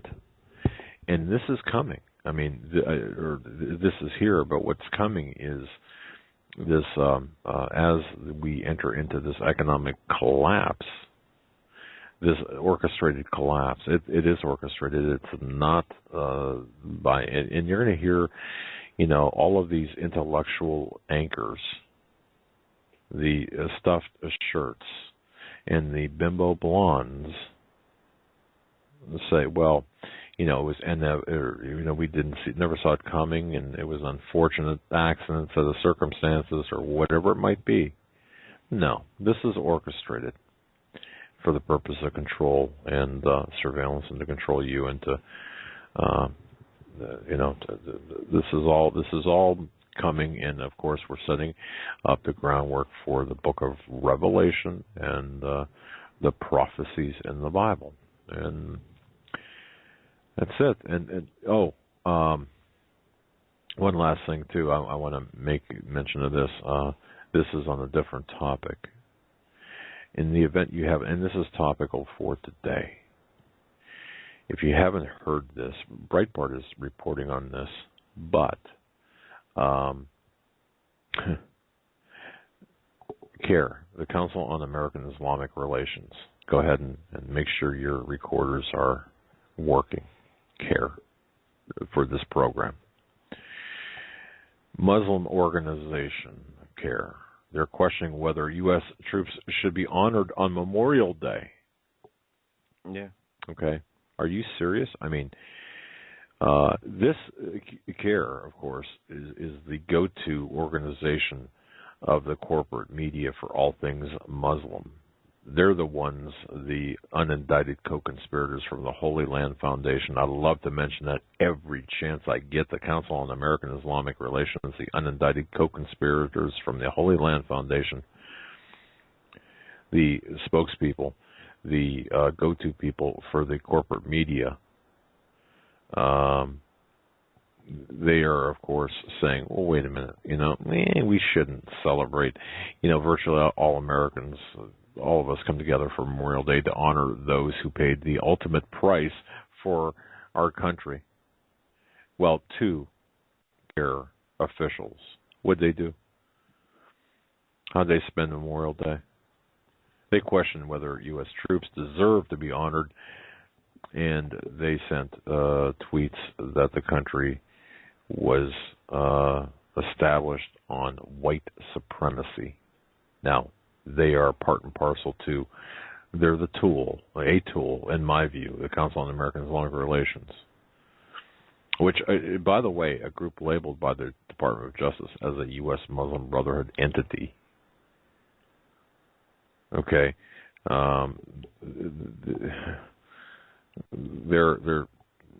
They're saying, well, it's basically racist and bigoted to honor our American fallen. So I just wanted to bring that out. Every chance I get, I believe that the Council on American Islamic Relations should be exposed for the terrorist supporting group that they are. Again, this is my view.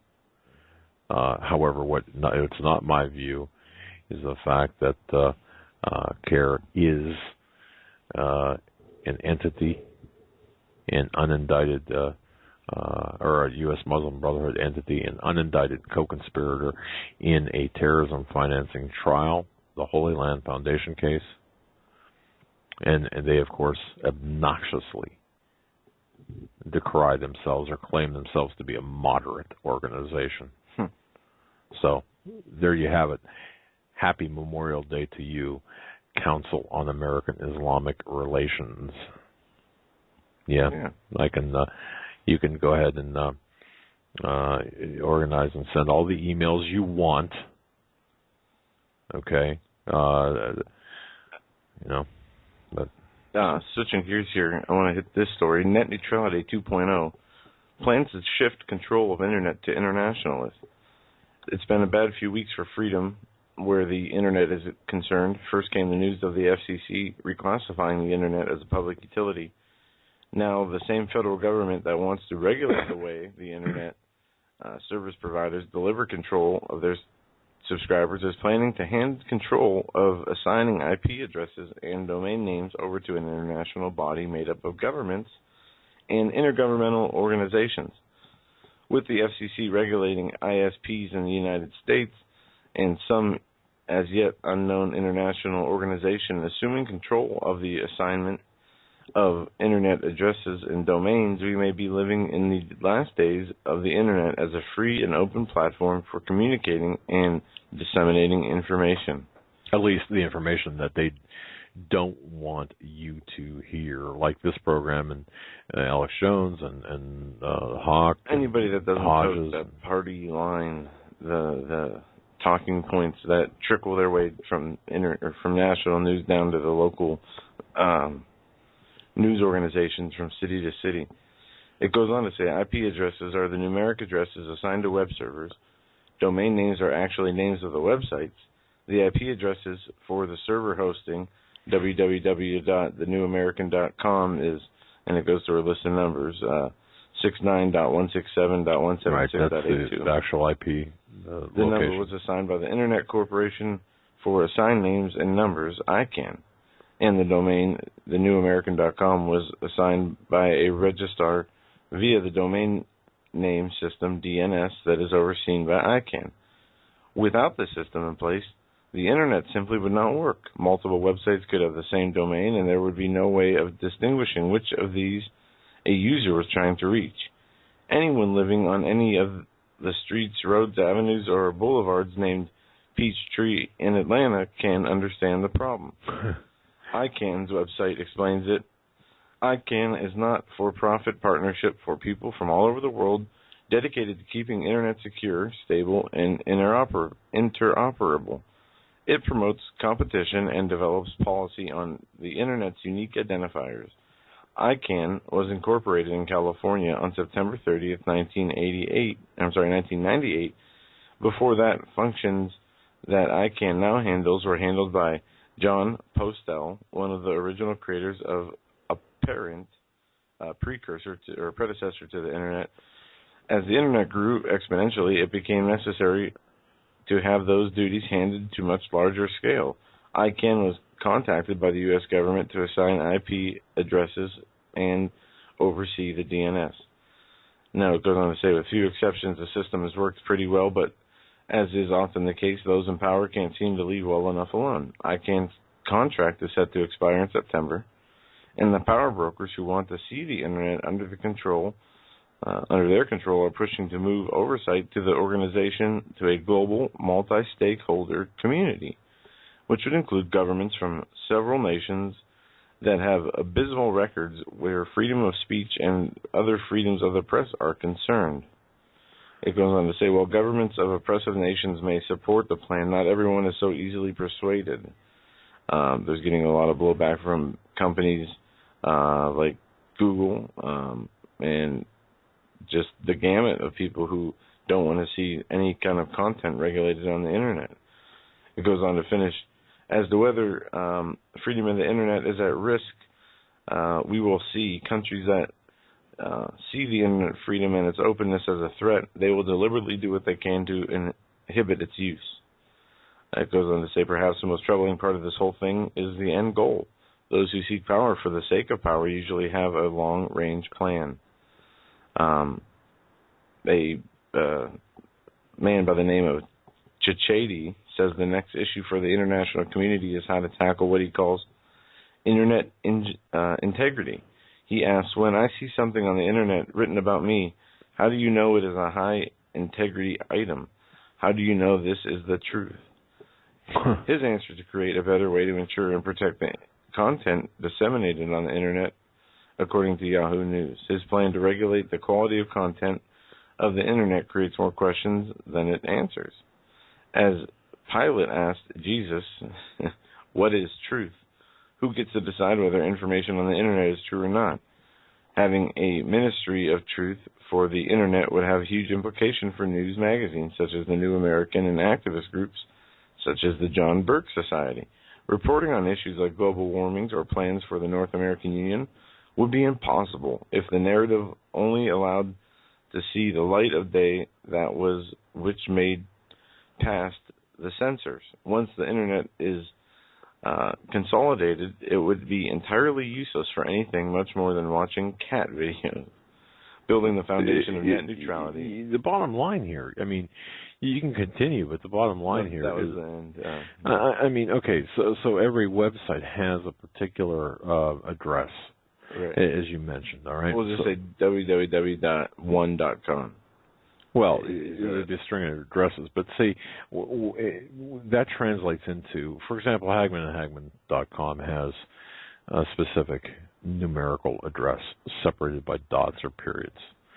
All right. What ICANN does is assigns those dots or the numerical address, and that's your resident address for your website. I mean, I'm simplifying this, and I'm sure I'm going to get a response from internet gurus out there saying, "Oh, you're not quite right," but for the most part, this is what happens. Well, we are ceding control of the assignment of those URLs, those addresses, and there can be a lot of mischief done by doing, by ceding control by others who are taking control over that and redirecting traffic to essentially censor the news, the information, and then you can throttle other locations, or you can do exactly what the purpose of this move supposedly is supposed to stop.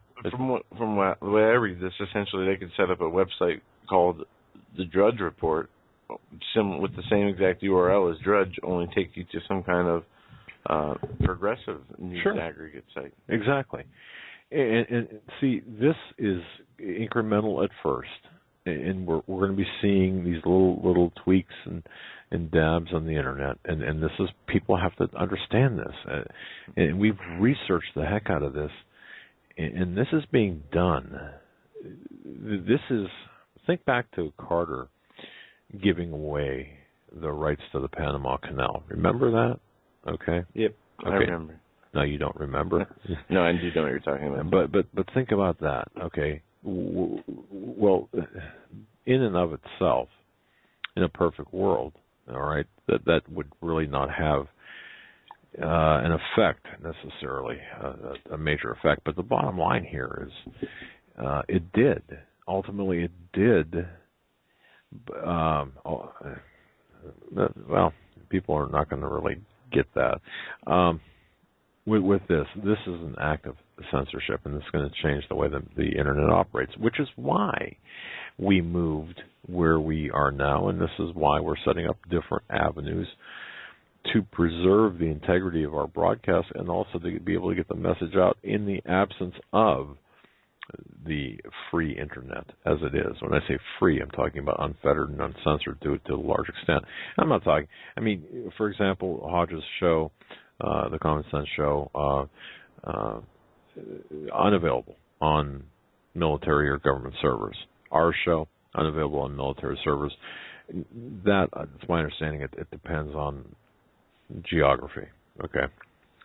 Now, having said all of that, we're going to be running into this more and more, and this is the intent, is to control the information. That's the intent, is to control the information. No information gets out unless they want it to, and that's really what this is all about. And folks, it's, be prepared. Be prepared. Now, Jade Helm, we haven't spoken about this yet today. In ISIS, all right, a couple of things.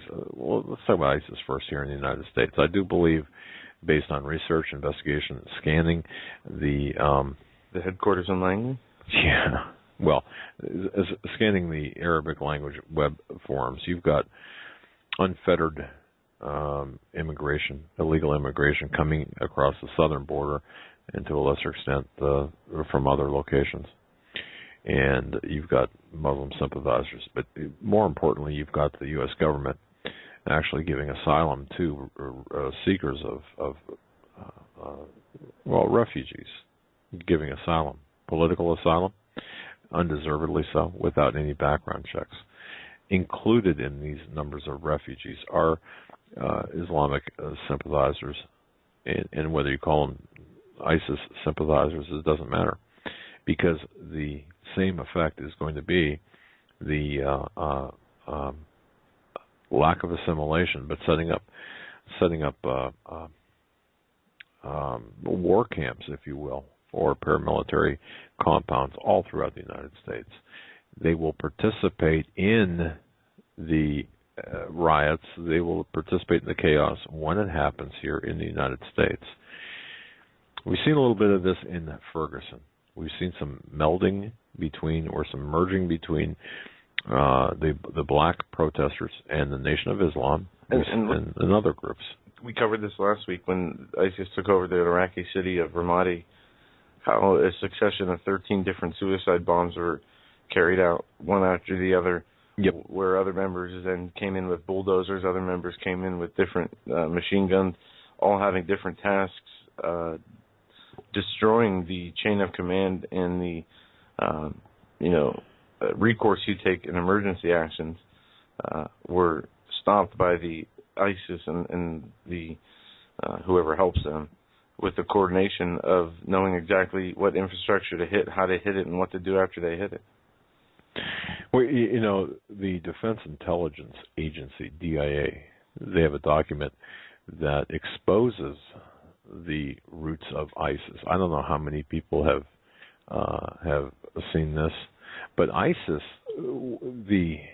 some say it was a collateral effect of the arming of the anti-Assad or the anti-Assad terrorists in Syria. And this goes back to Benghazi. It goes back to Clinton. It goes back to Obama. It goes back to John Brennan. And the recent release of some of the Clinton emails. And there's a big to-do here this past weekend. I'm not sure how many saw this last Friday. There was this Clinton email dump. It always happens, of course, on a Friday. And the headline is, Clinton email dump, Hillary fixer Cheryl Mills got colleagues on board before Benghazi hearings. Well, who's Cheryl Mills? She was the State Department's counselor and chief of staff for Clinton during her tenure. She wrote in an email on November 13th, 2012, this is 2 months after the Benghazi attack, that her colleagues were on board. after a meeting in reference to classified congressional hearings that would be taking place later that week. In other words, saying, okay, we got our story straight. Now, I mean, that's the bottom line. We got our story straight. In fact, Cheryl Mills is it's incredible. But the important part here is some people are saying Hillary Clinton is the original source of the video did it excuse for Benghazi. Well, I would contend, based on our investigation, and I've written extensively on this, it is John O'Brennan, who is a lot closer to Obama, who was the source of the video did it excuse, but it was parroted by Clinton. And I think there's a difference with a distinction here. Hillary, however, pushed the anti-Islam video, and the State Department and the United States spent tens of thousands of dollars in Pakistani television to deny that the country had anything to do with it, the U.S. had anything to do with that video that no one ever heard of. Okay?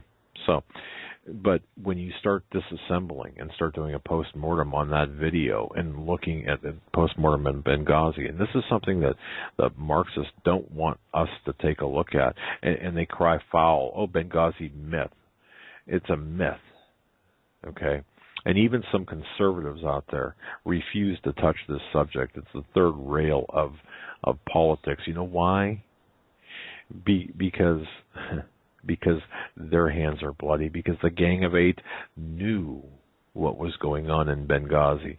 The Senate Republicans and the House Republicans and the Gang of Eight, the various committee members in both the House and Senate knew of the gun running operation. Well, yeah, and how easy could they have told the truth and called out the lie for what it was instead of playing along with the narrative that exactly was given? Well, and you know, we have to, and you know, we did extensive reporting, and I remember that Sunday night when we talked to Stephen Klein, interviewed Stephen Klein, who said, yeah, you know, he was the spokesperson for Nakula, who was the guy who made the film, but he wasn't the one who uploaded the film, the final version of the film, Innocence of Muslims, but he made the film. And I remember, Joe, I mean, Klein was evasive, and anyway, you know, there were 4 versions of that movie: Desert Warrior, Innocence of Bin Laden, The Real Life of Muhammad, and finally, as it was released, The Innocence of Muslims. If you look at what happened with that video, and it's important today, it's as important today as it was back then. This was ready-made by the CIA, and Brennan, in our research, our research together, Brennan had his fingerprints all over in this film, in the CIA, all over this video. And it was most likely made for another event, but used for this purpose as a supposed cover. Bottom line, well, how does this relate to ISIS today? It was via Benghazi, the arming of the anti-Syrian or anti-Assad terrorists through Benghazi, through Derna, through Turkey, using Turkey as a staging ground for weapons going into Syria. As a consequence of the orchestrated Arab Spring that was developed through or by the United States, Great Britain, France, and other countries. This is all done years in advance, but the end of the the important point here is that ISIS was created, funded, maintained, trained by Western intelligence, and at the forefront was the United States, or is the United States. And they're driving around in Toyota Tundras and using American and other Western weapons, and weapons that were smuggled out of Benghazi, or out of Libya, And bottom line here is that Hillary Clinton, at least in my view, is responsible for the deaths of 4 individuals in Benghazi. and is responsible for the largest international gun running operation. Benghazi alone. I mean, not to mention the trail of bodies that the Clinton count, as some would say. That's right. From Bill's governorship in Arkansas all the way through the White House.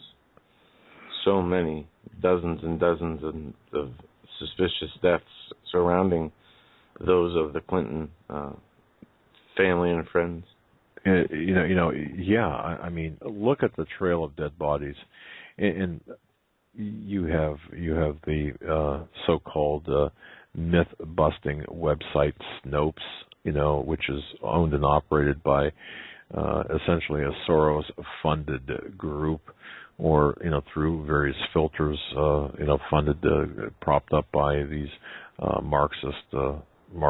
And it's folks, the infiltration by the communists, by the Marxists, and I understand the distinction, but you've got to see the blending between the two ideologies by the Fabian socialists, by the by all of these people. This now it's coming to a head. Now we seem to be in the fourth quarter, and the fourth quarter is the clock is running down, and we're looking at really we're at the precipice of a global war. We're at the precipice of an economic collapse here in the United States. We're at the precipice of a racial war, and I do believe Joe, you saw, or folks, you saw the police officer shot. Executed. Did you see that? There was one shot in New Orleans. Correct. And there was another one shot, I believe, since then. Okay. And I want to say Las Vegas, maybe? Or North Carolina, one of the two. Well, the one in New Orleans has a distinctive flavor to it, or side to it, that we have to take a look at. And these are all going to be used. All of these incidents are going to be used to go after the gun owners, to go after the people who speak the truth on the internet, to increase police presence, yep, and to increase their unconstitutional tactics in New York City, like stop and frisk. Mm-hmm. But they will continue to expand these protocols that are unconstitutional, like checkpoints and such, throughout these different municipalities, as long as they are being targeted without cause. Now, obviously there are good cops and there are bad cops in this world, and unfortunately we see the majority of the bad cops make it to the news with this increase of prisoner deaths, or people who have been killed by police officers in altercations where only life-threatening force was used by the police officer. And a lot of the times you see them get suspended with pay, or they're found not guilty, and this is adding and has been used to stoke the fires of the racism, and to stoke the fires of the class warfare. But I think we're going to see something. It's going to have to be a lot bigger, a lot worse, a lot more. One pick a side, one or the other. It can't be. A lot of these, what we see, there's some questionable tactics on either side. In the Michael Brown instance, he went for the gun and he punched a cop. There's going to have to be some kind of, like Kent State, black and white, right versus wrong.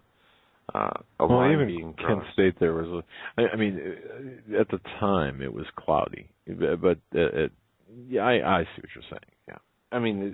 It can't.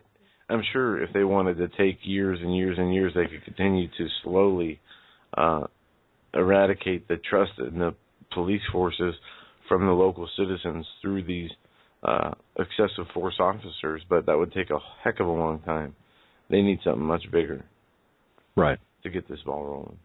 Yep. And we are late for the break, so let's take that now. Folks, you're listening to the Hagmann and Hagmann Report on this Memorial Day, May 25th, 2015. Your calls in the third and final hour. Only your calls. We want to hear from you. Yes. What's on your mind? We want to thank you again for joining us on this Memorial Day Live, whether you're alone, whether you're with family, listening to us in a group or separately. We really appreciate your company, and thank you for your time that you spend with us. We are going to hear from you at 661-244-9839 right after this short break. Stay with us.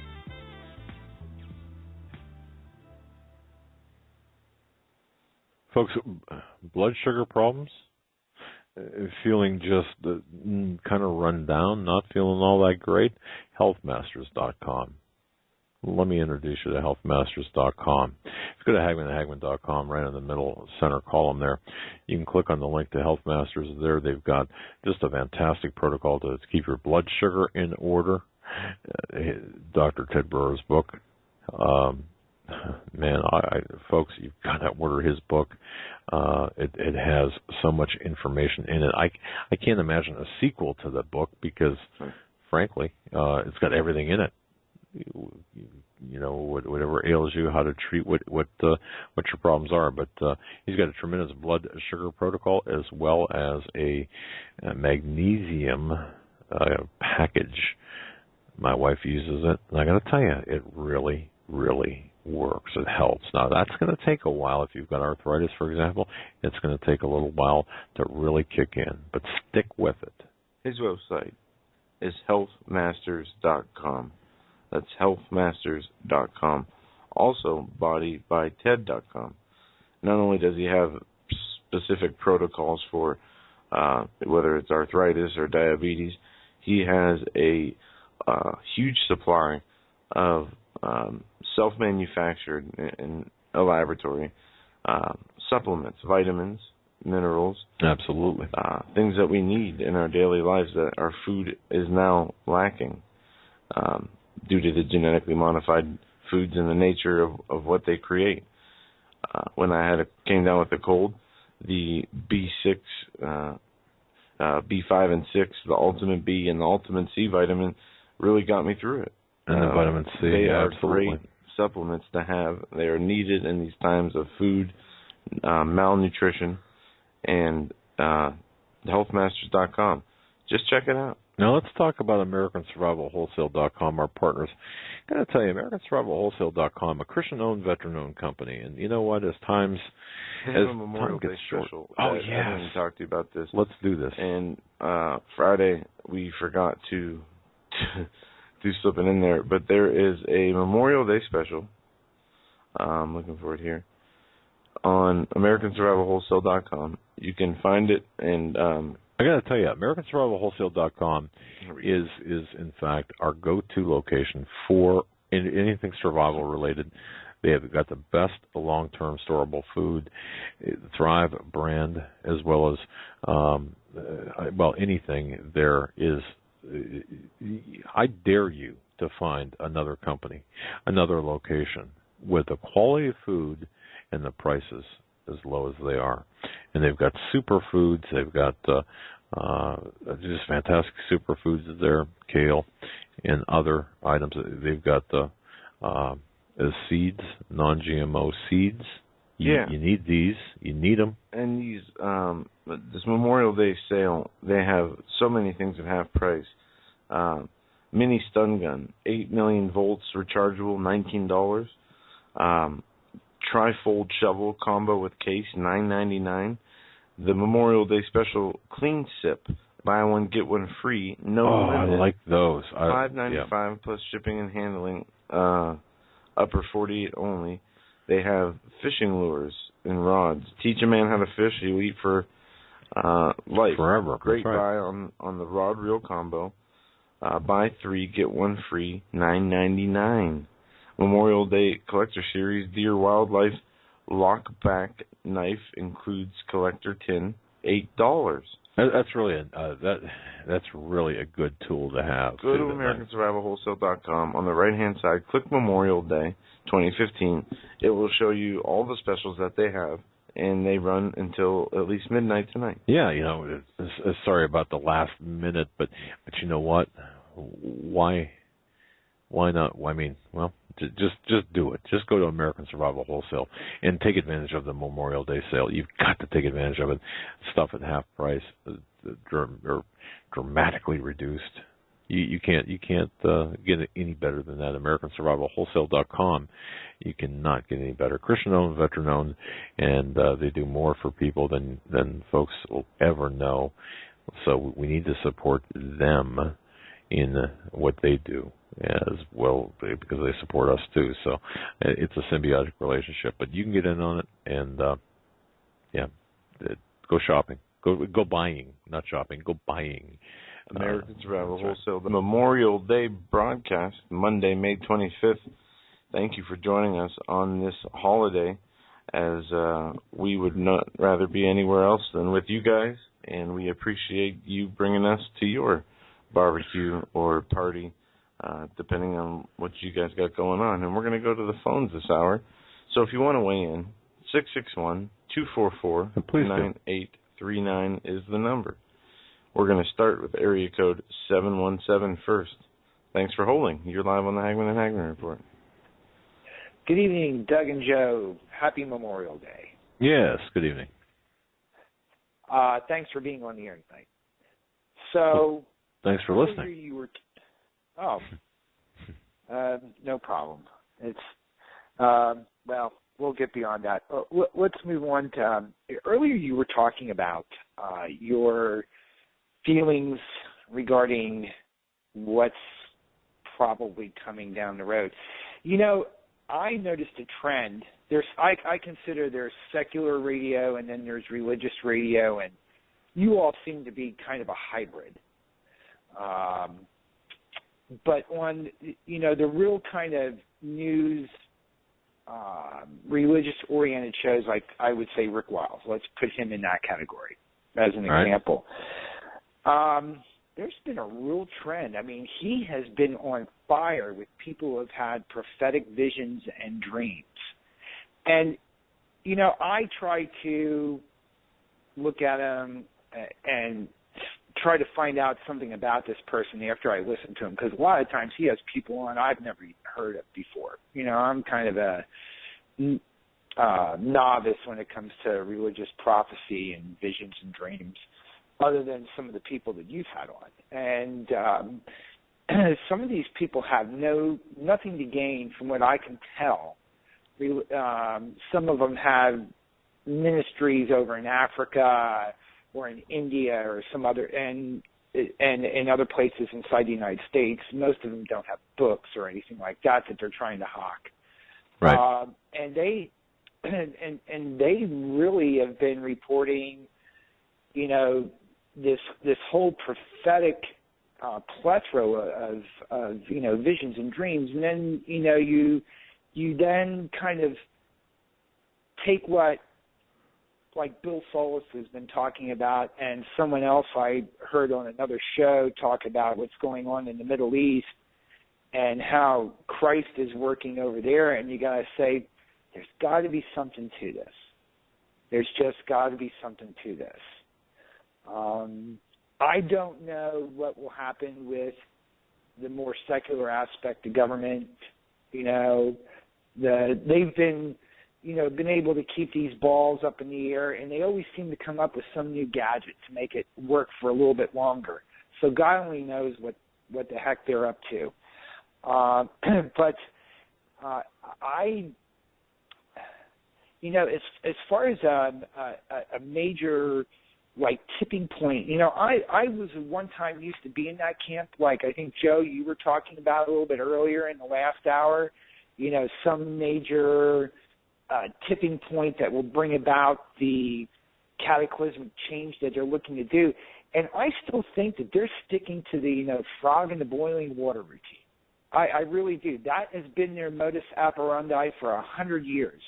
And I'm not sure they really want to move away from it.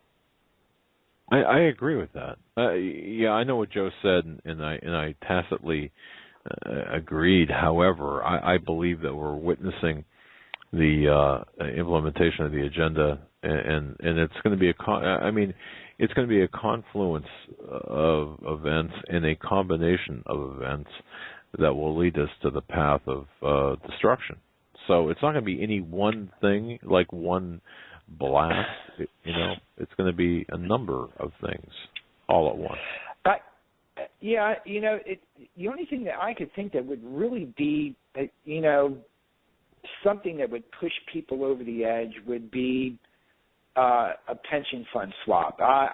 If they were to do, like I've listened to some people talk about, where they go in, take the pension funds, but in order to appease the people, they try to give them, say, worthless government bonds.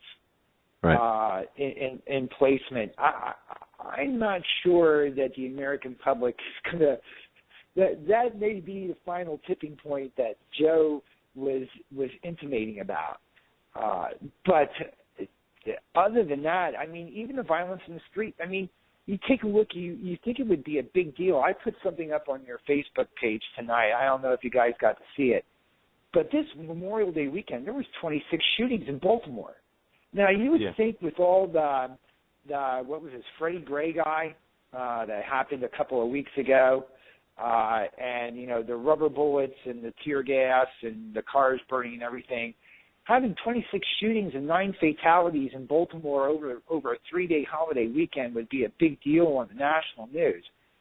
And to be quite honest, other than the local news, which I got it from around here, I haven't seen it really too much promoted anywhere else on major media. Nor will you. Have you? I mean, it happens in Chicago about every other weekend. And, you're not going to see that. Unless it. Notice how selectively the media takes the murders. Okay, they'll focus on one specific murder, especially a white on black, whether it's a cop against a non-armed, the civilian, and they'll exploit that. But ignoring the 12+ or 24+ murders, or shootings, or knifings, or beheadings, even. It's amazing how this works. Yeah, it boggles the mind. I mean, you take a look at casualty rates that we had in Afghanistan and Iraq during the height of the war, and then you take like maybe 10 of the largest cities in this country on a holiday weekend, and I'm pretty sure the shootings, the casualties, and the fatalities probably far exceed what we had in this past conflict. And, I know that for a fact because I used to work on a major project for the Army. I was a contractor for about 9 months, working on a project out of Fort Detrick, Maryland, for the Common User Database. And so I had access to a lot of Department of Defense websites for looking at epidemiological reports. And, like Joe said, Chicago. I mean, that's a regular weekend probably for Chicago, 26 shootings.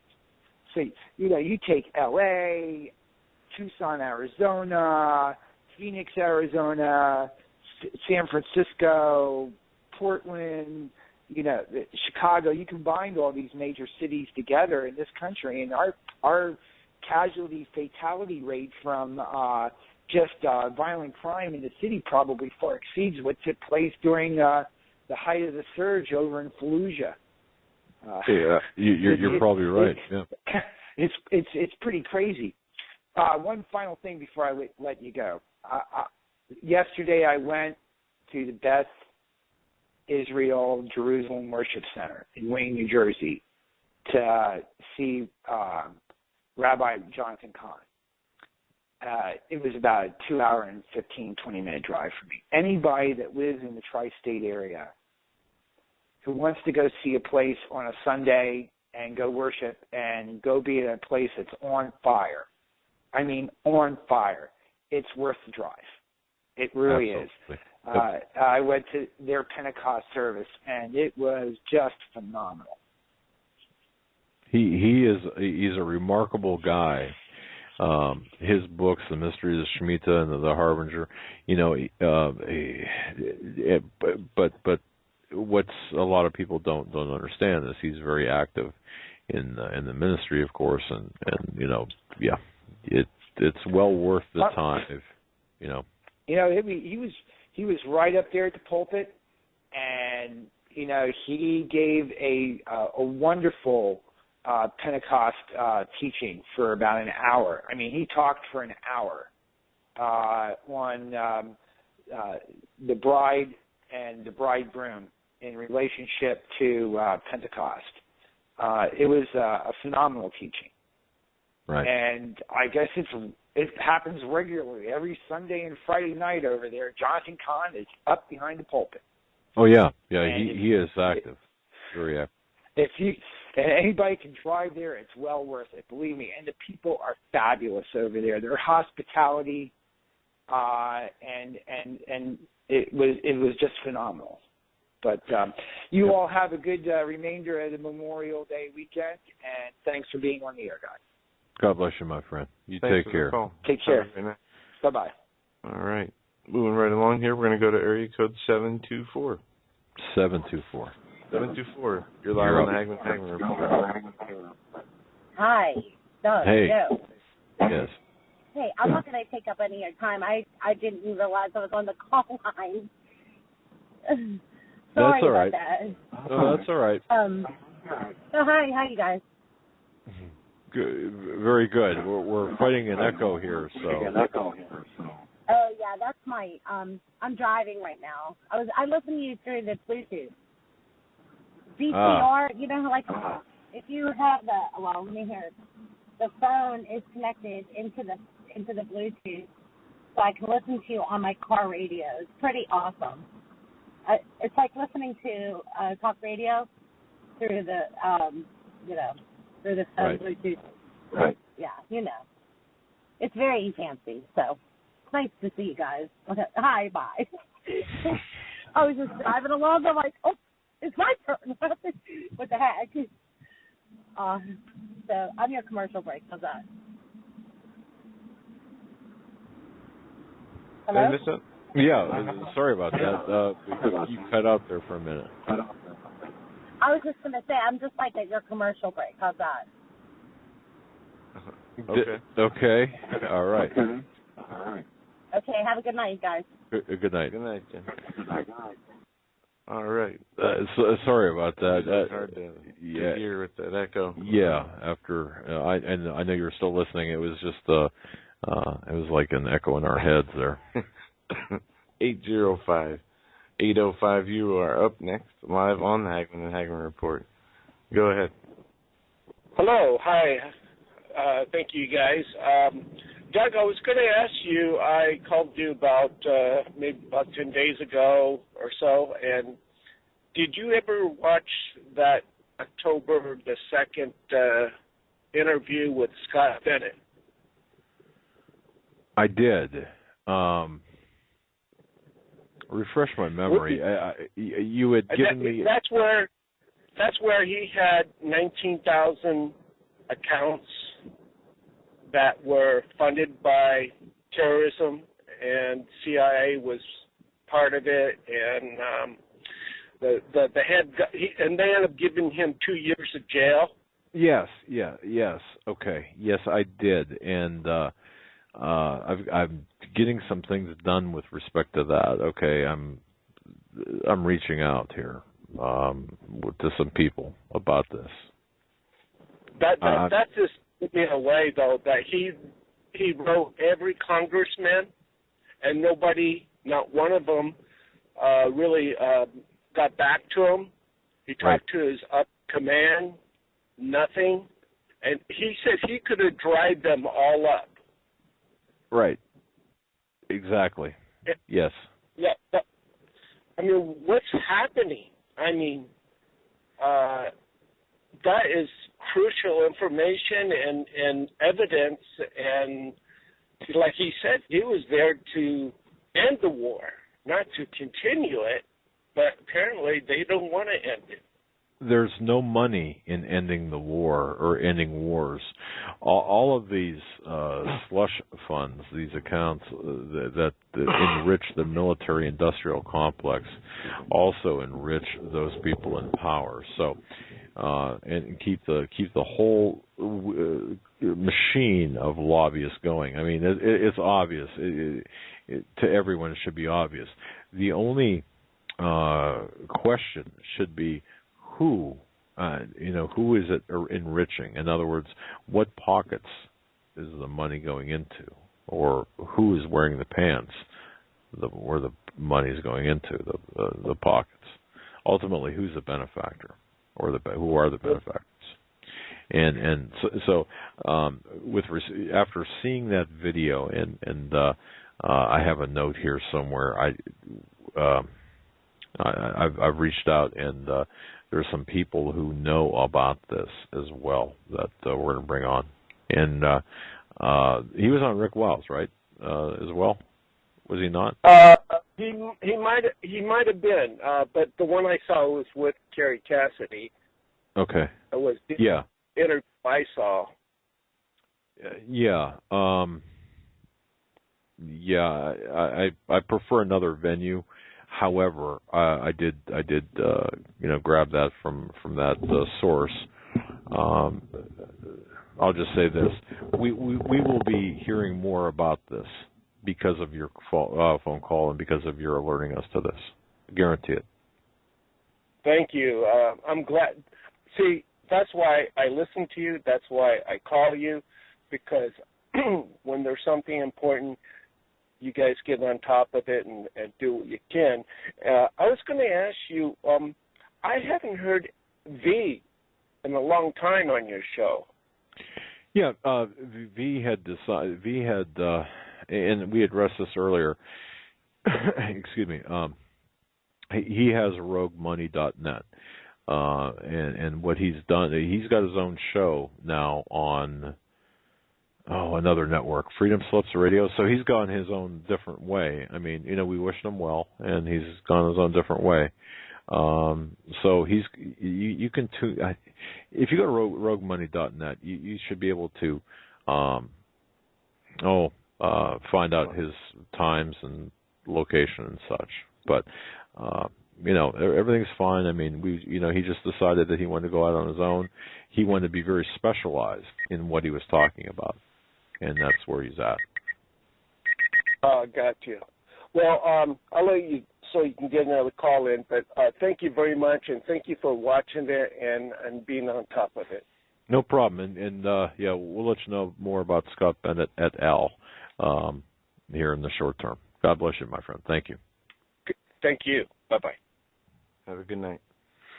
Moving right along, we're going to get to area code 304. 304, we're coming to you now. You're live on the Hagmann Hagmann Report. Hi, Doug and Joe. Happy Memorial Day. Yeah, same to you. Yeah, Phil from West Virginia. Yeah, I'm out cleaning some buildings tonight, so I'm not having a day off either. I was watching. I was watching that. I guess it was on Steve Quayle. He had a saying, and it was a pastor, and he was talking about the collider.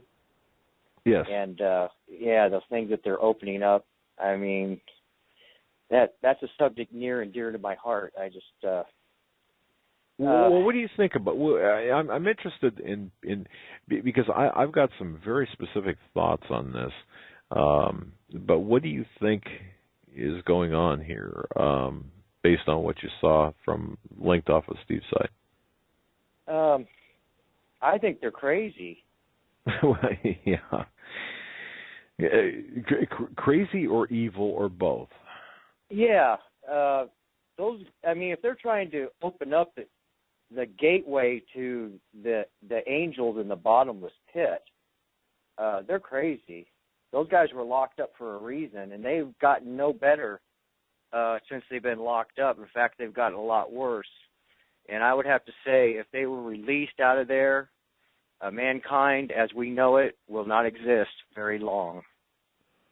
Well, I mean, is this not hastening hastening biblical prophecy? And I contend, and I truly believe that the people in power today, and I don't care if you're talking about, and even some like George W. Bush, I believe that they believed in their prophetic positions. Yeah. Many of them believe, with the help of these fallen angelic beings, that they can storm heaven. Right, and so some believe they're on the side of good, and others believe that they're on the side of their god, Lucifer. So, well, I know, and that's in the book of Revelation. And I never, when I was growing up and I was a kid, and you'd read that where they gather. It's not about gathering all the armies together to go to war against Israel so much. It's gathering all the armies of the world together to go to war against the one who's coming down out of heaven. right. And the collider, whatever, they're trying to open up both. They're trying to open up a doorway into heaven.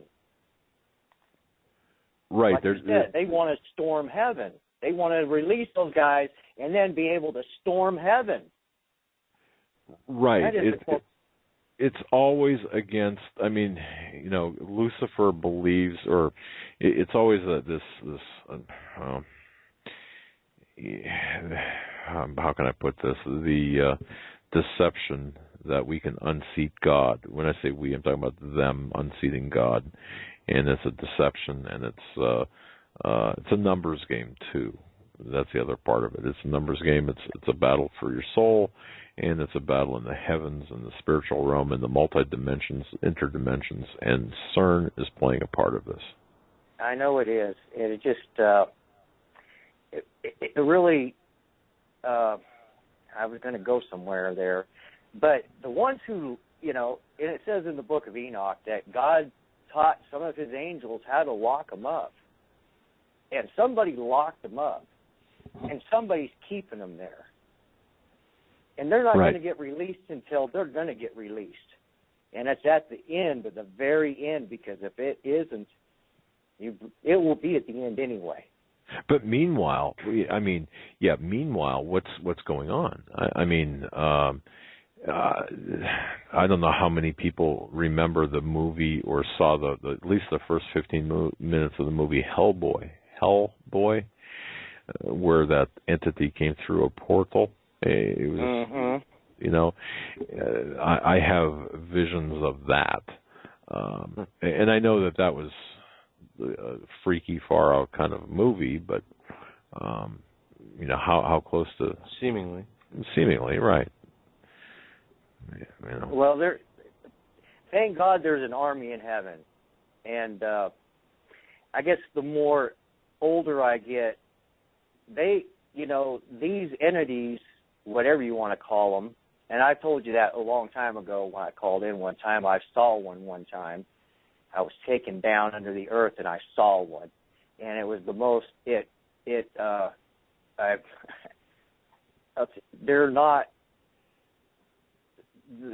They're without hope. They're evil to the core, but they're the despair. They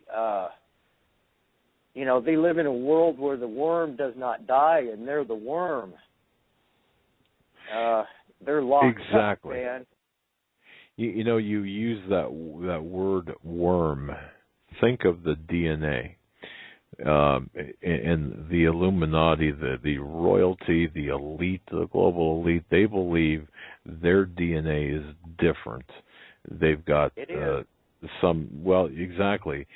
thinking perhaps they have an additional strand of DNA. What they've got is a parasitical worm. You use that term worm. It's a parasite. It's a worm.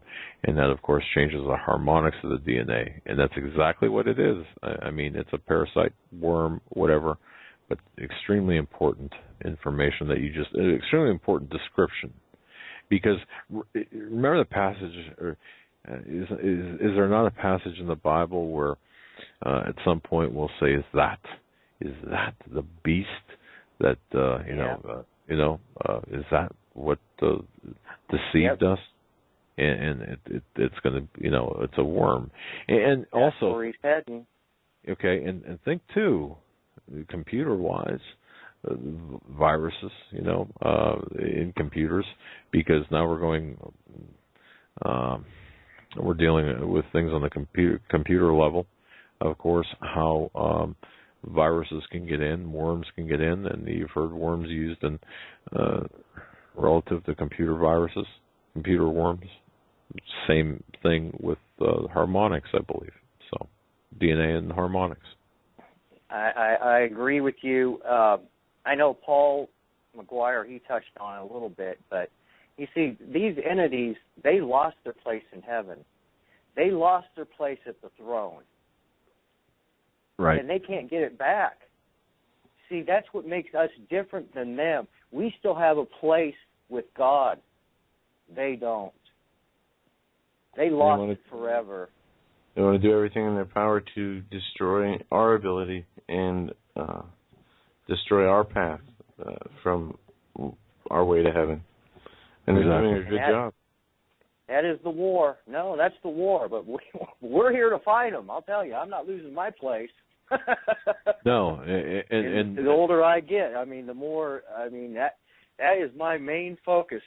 As it should be. What a wonderful thing it is to worship and just to enter into God's presence and to know that, you know, He's there and we're there with Him, and there was nothing. David, you know, they all knew it, and we know it too. So God bless you guys, and just keep up the good fight, and I know you guys are. Just yeah. Oh, you ain't seen nothing yet, brother. It's coming. I'm waiting. All right. All right. Thanks for the call. Thanks. You have a great night. You too.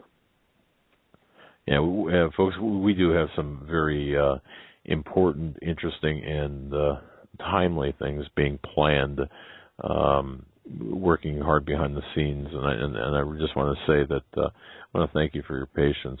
I mean, it seems like things are moving at a snail's pace, but really we are setting up the infrastructure to carry on, move forward, press forward, and I think you're going to be impressed with the final product, studio-wise. Yeah. I think so, too. Yep. Okay, area code 218. You're up next. You're live on the Hagmann Hagmann Report on this Memorial Day. Hi, Doug and Joe. Hey. Hi.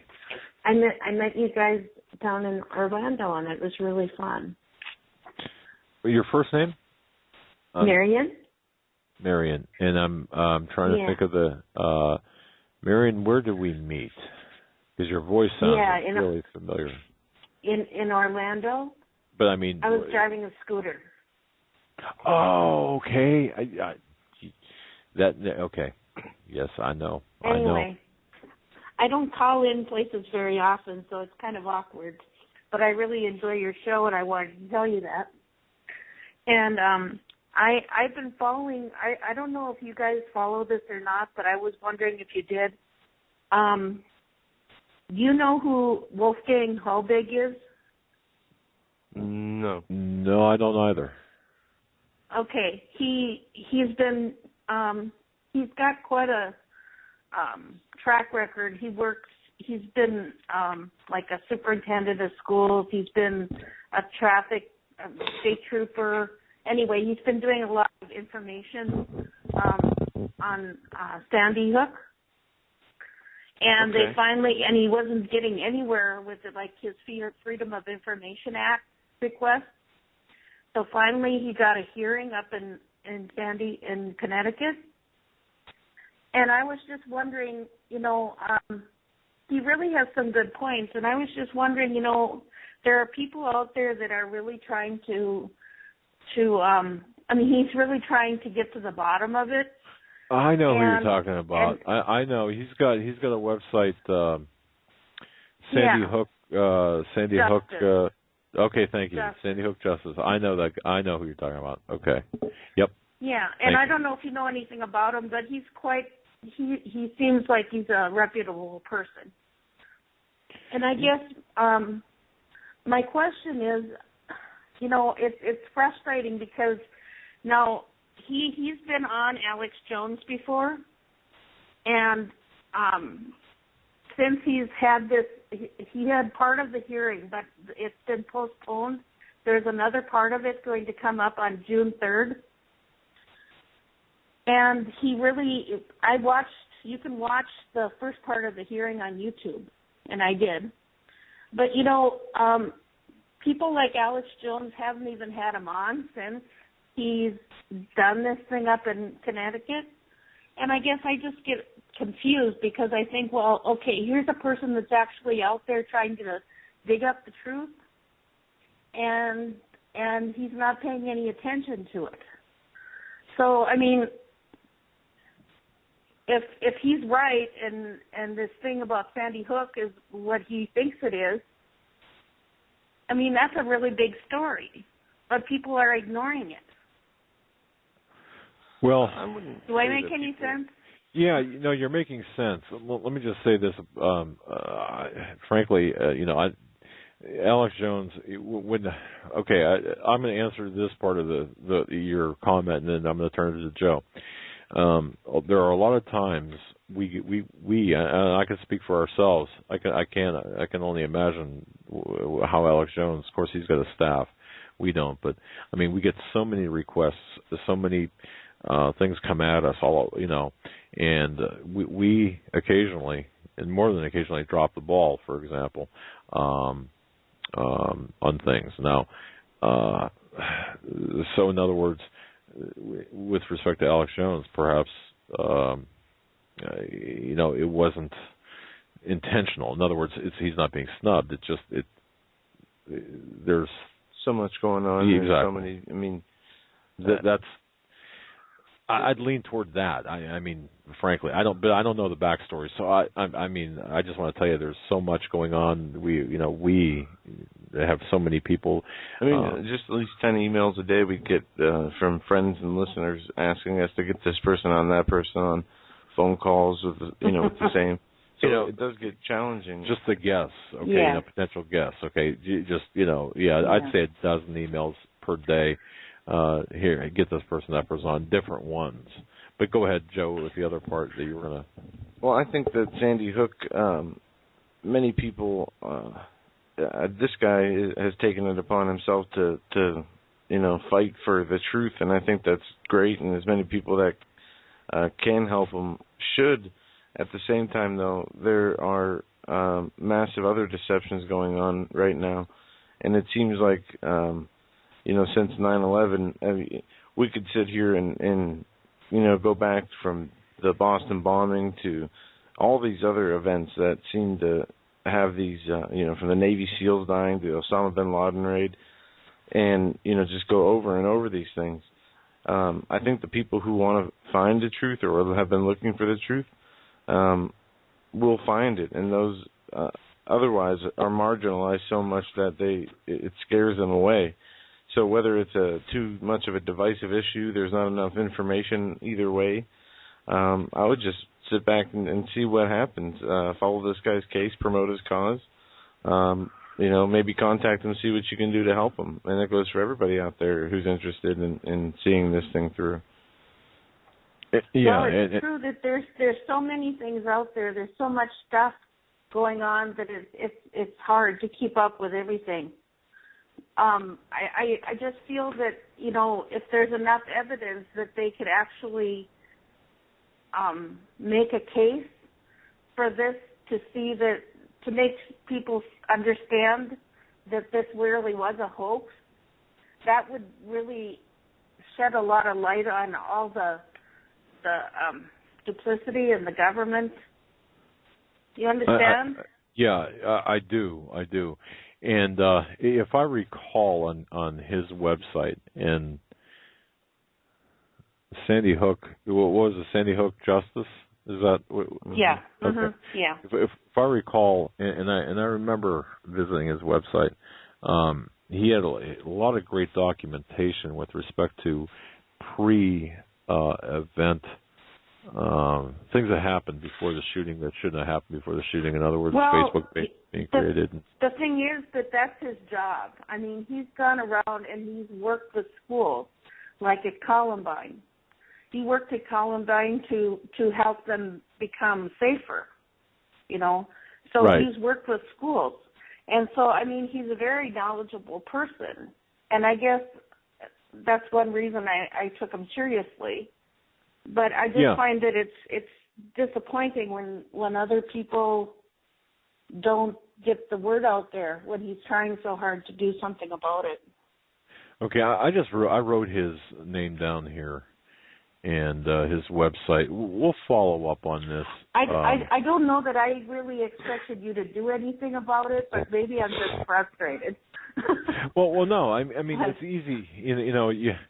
As we say at the opening of the program, we do the news triage and such. And it's interesting. A lot of people will just poo-poo something like this, just like 9/11. They'll poo-poo it. And they'll say, "Oh, this is just hype and it's conspiracy nonsense." So wait a minute, let's look at the facts. I mean, state your case. Let's look at the facts, and if there's proof there, documentation, it deserves to be heard. And again, the problem is so much coming at us so fast, and where does this fit into the agenda? Yeah. And of course, this is the gun control aspect of things, but then you've got other gun controls. So but nonetheless, we'll look into this and see what we can mostly I really appreciate you guys and keep up all the good work, and happy Memorial Day. And happy Memorial Day to you too. God bless you. Thank you so much for listening. And I do remember you. I do. Seriously, I do remember you. Okay. All right. Okay. Thanks. Yeah. All right. Okay. Bye. Bye. We're gonna we have time for one more call. One more call. 720. 720. 720. You're live on the Hagmann and Hagmann Report on this Memorial Day. The last caller of the evening. 720. 720. All right. Sounds okay. One more. I'll try for one more. That's good. Oh, you know what? You know what? 720. 720. There Hello. you go. There you are. There we are. All right. Well, there we are. And happy Memorial Day to you guys, and great job at what you guys do. Thanks, man. Appreciate it. Yeah, I'm going to piggyback off of what this lady was asking and what you guys just touched on, which was the guests that you guys have. Do you guys request them? Are they requested by others, like people like myself? Or do they just come on asking to be on? Yes. Yeah. Yes to all of it? Yes. A lot of times we'll have guests that, newer guests hear about the program, want to come on.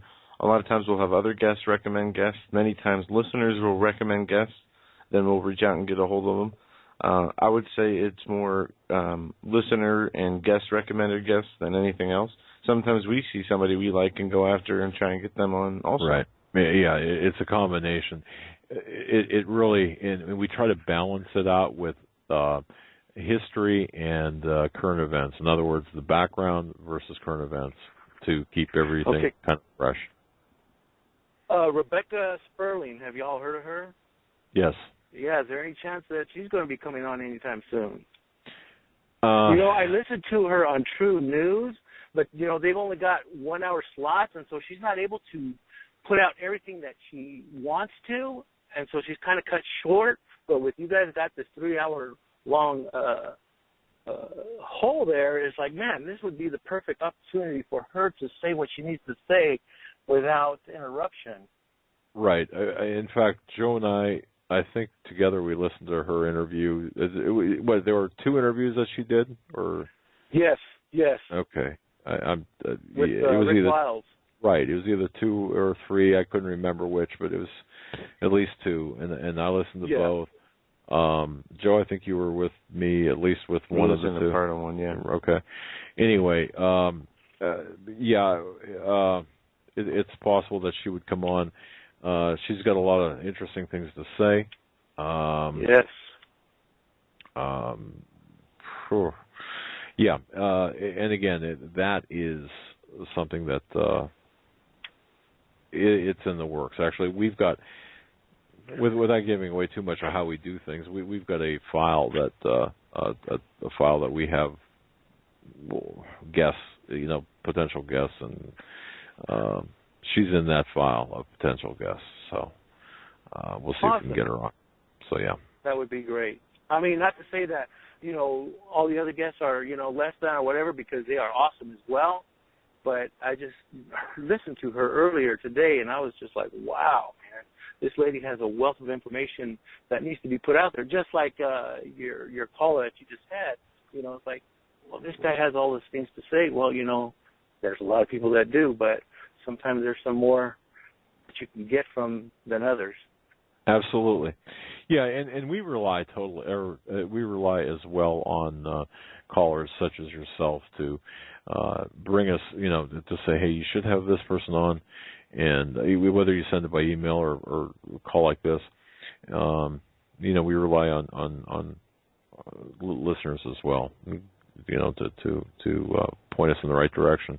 And sometimes we need to be reminded, because sometimes things slip through the cracks. You know, we're juggling. We're juggling interviews on other people's shows, and you know, so it's really. And I got to tell you, there are some people who will try to come on our show that, well, that don't make it because of, you know, that shouldn't. They just don't make it. Okay. They just don't make it.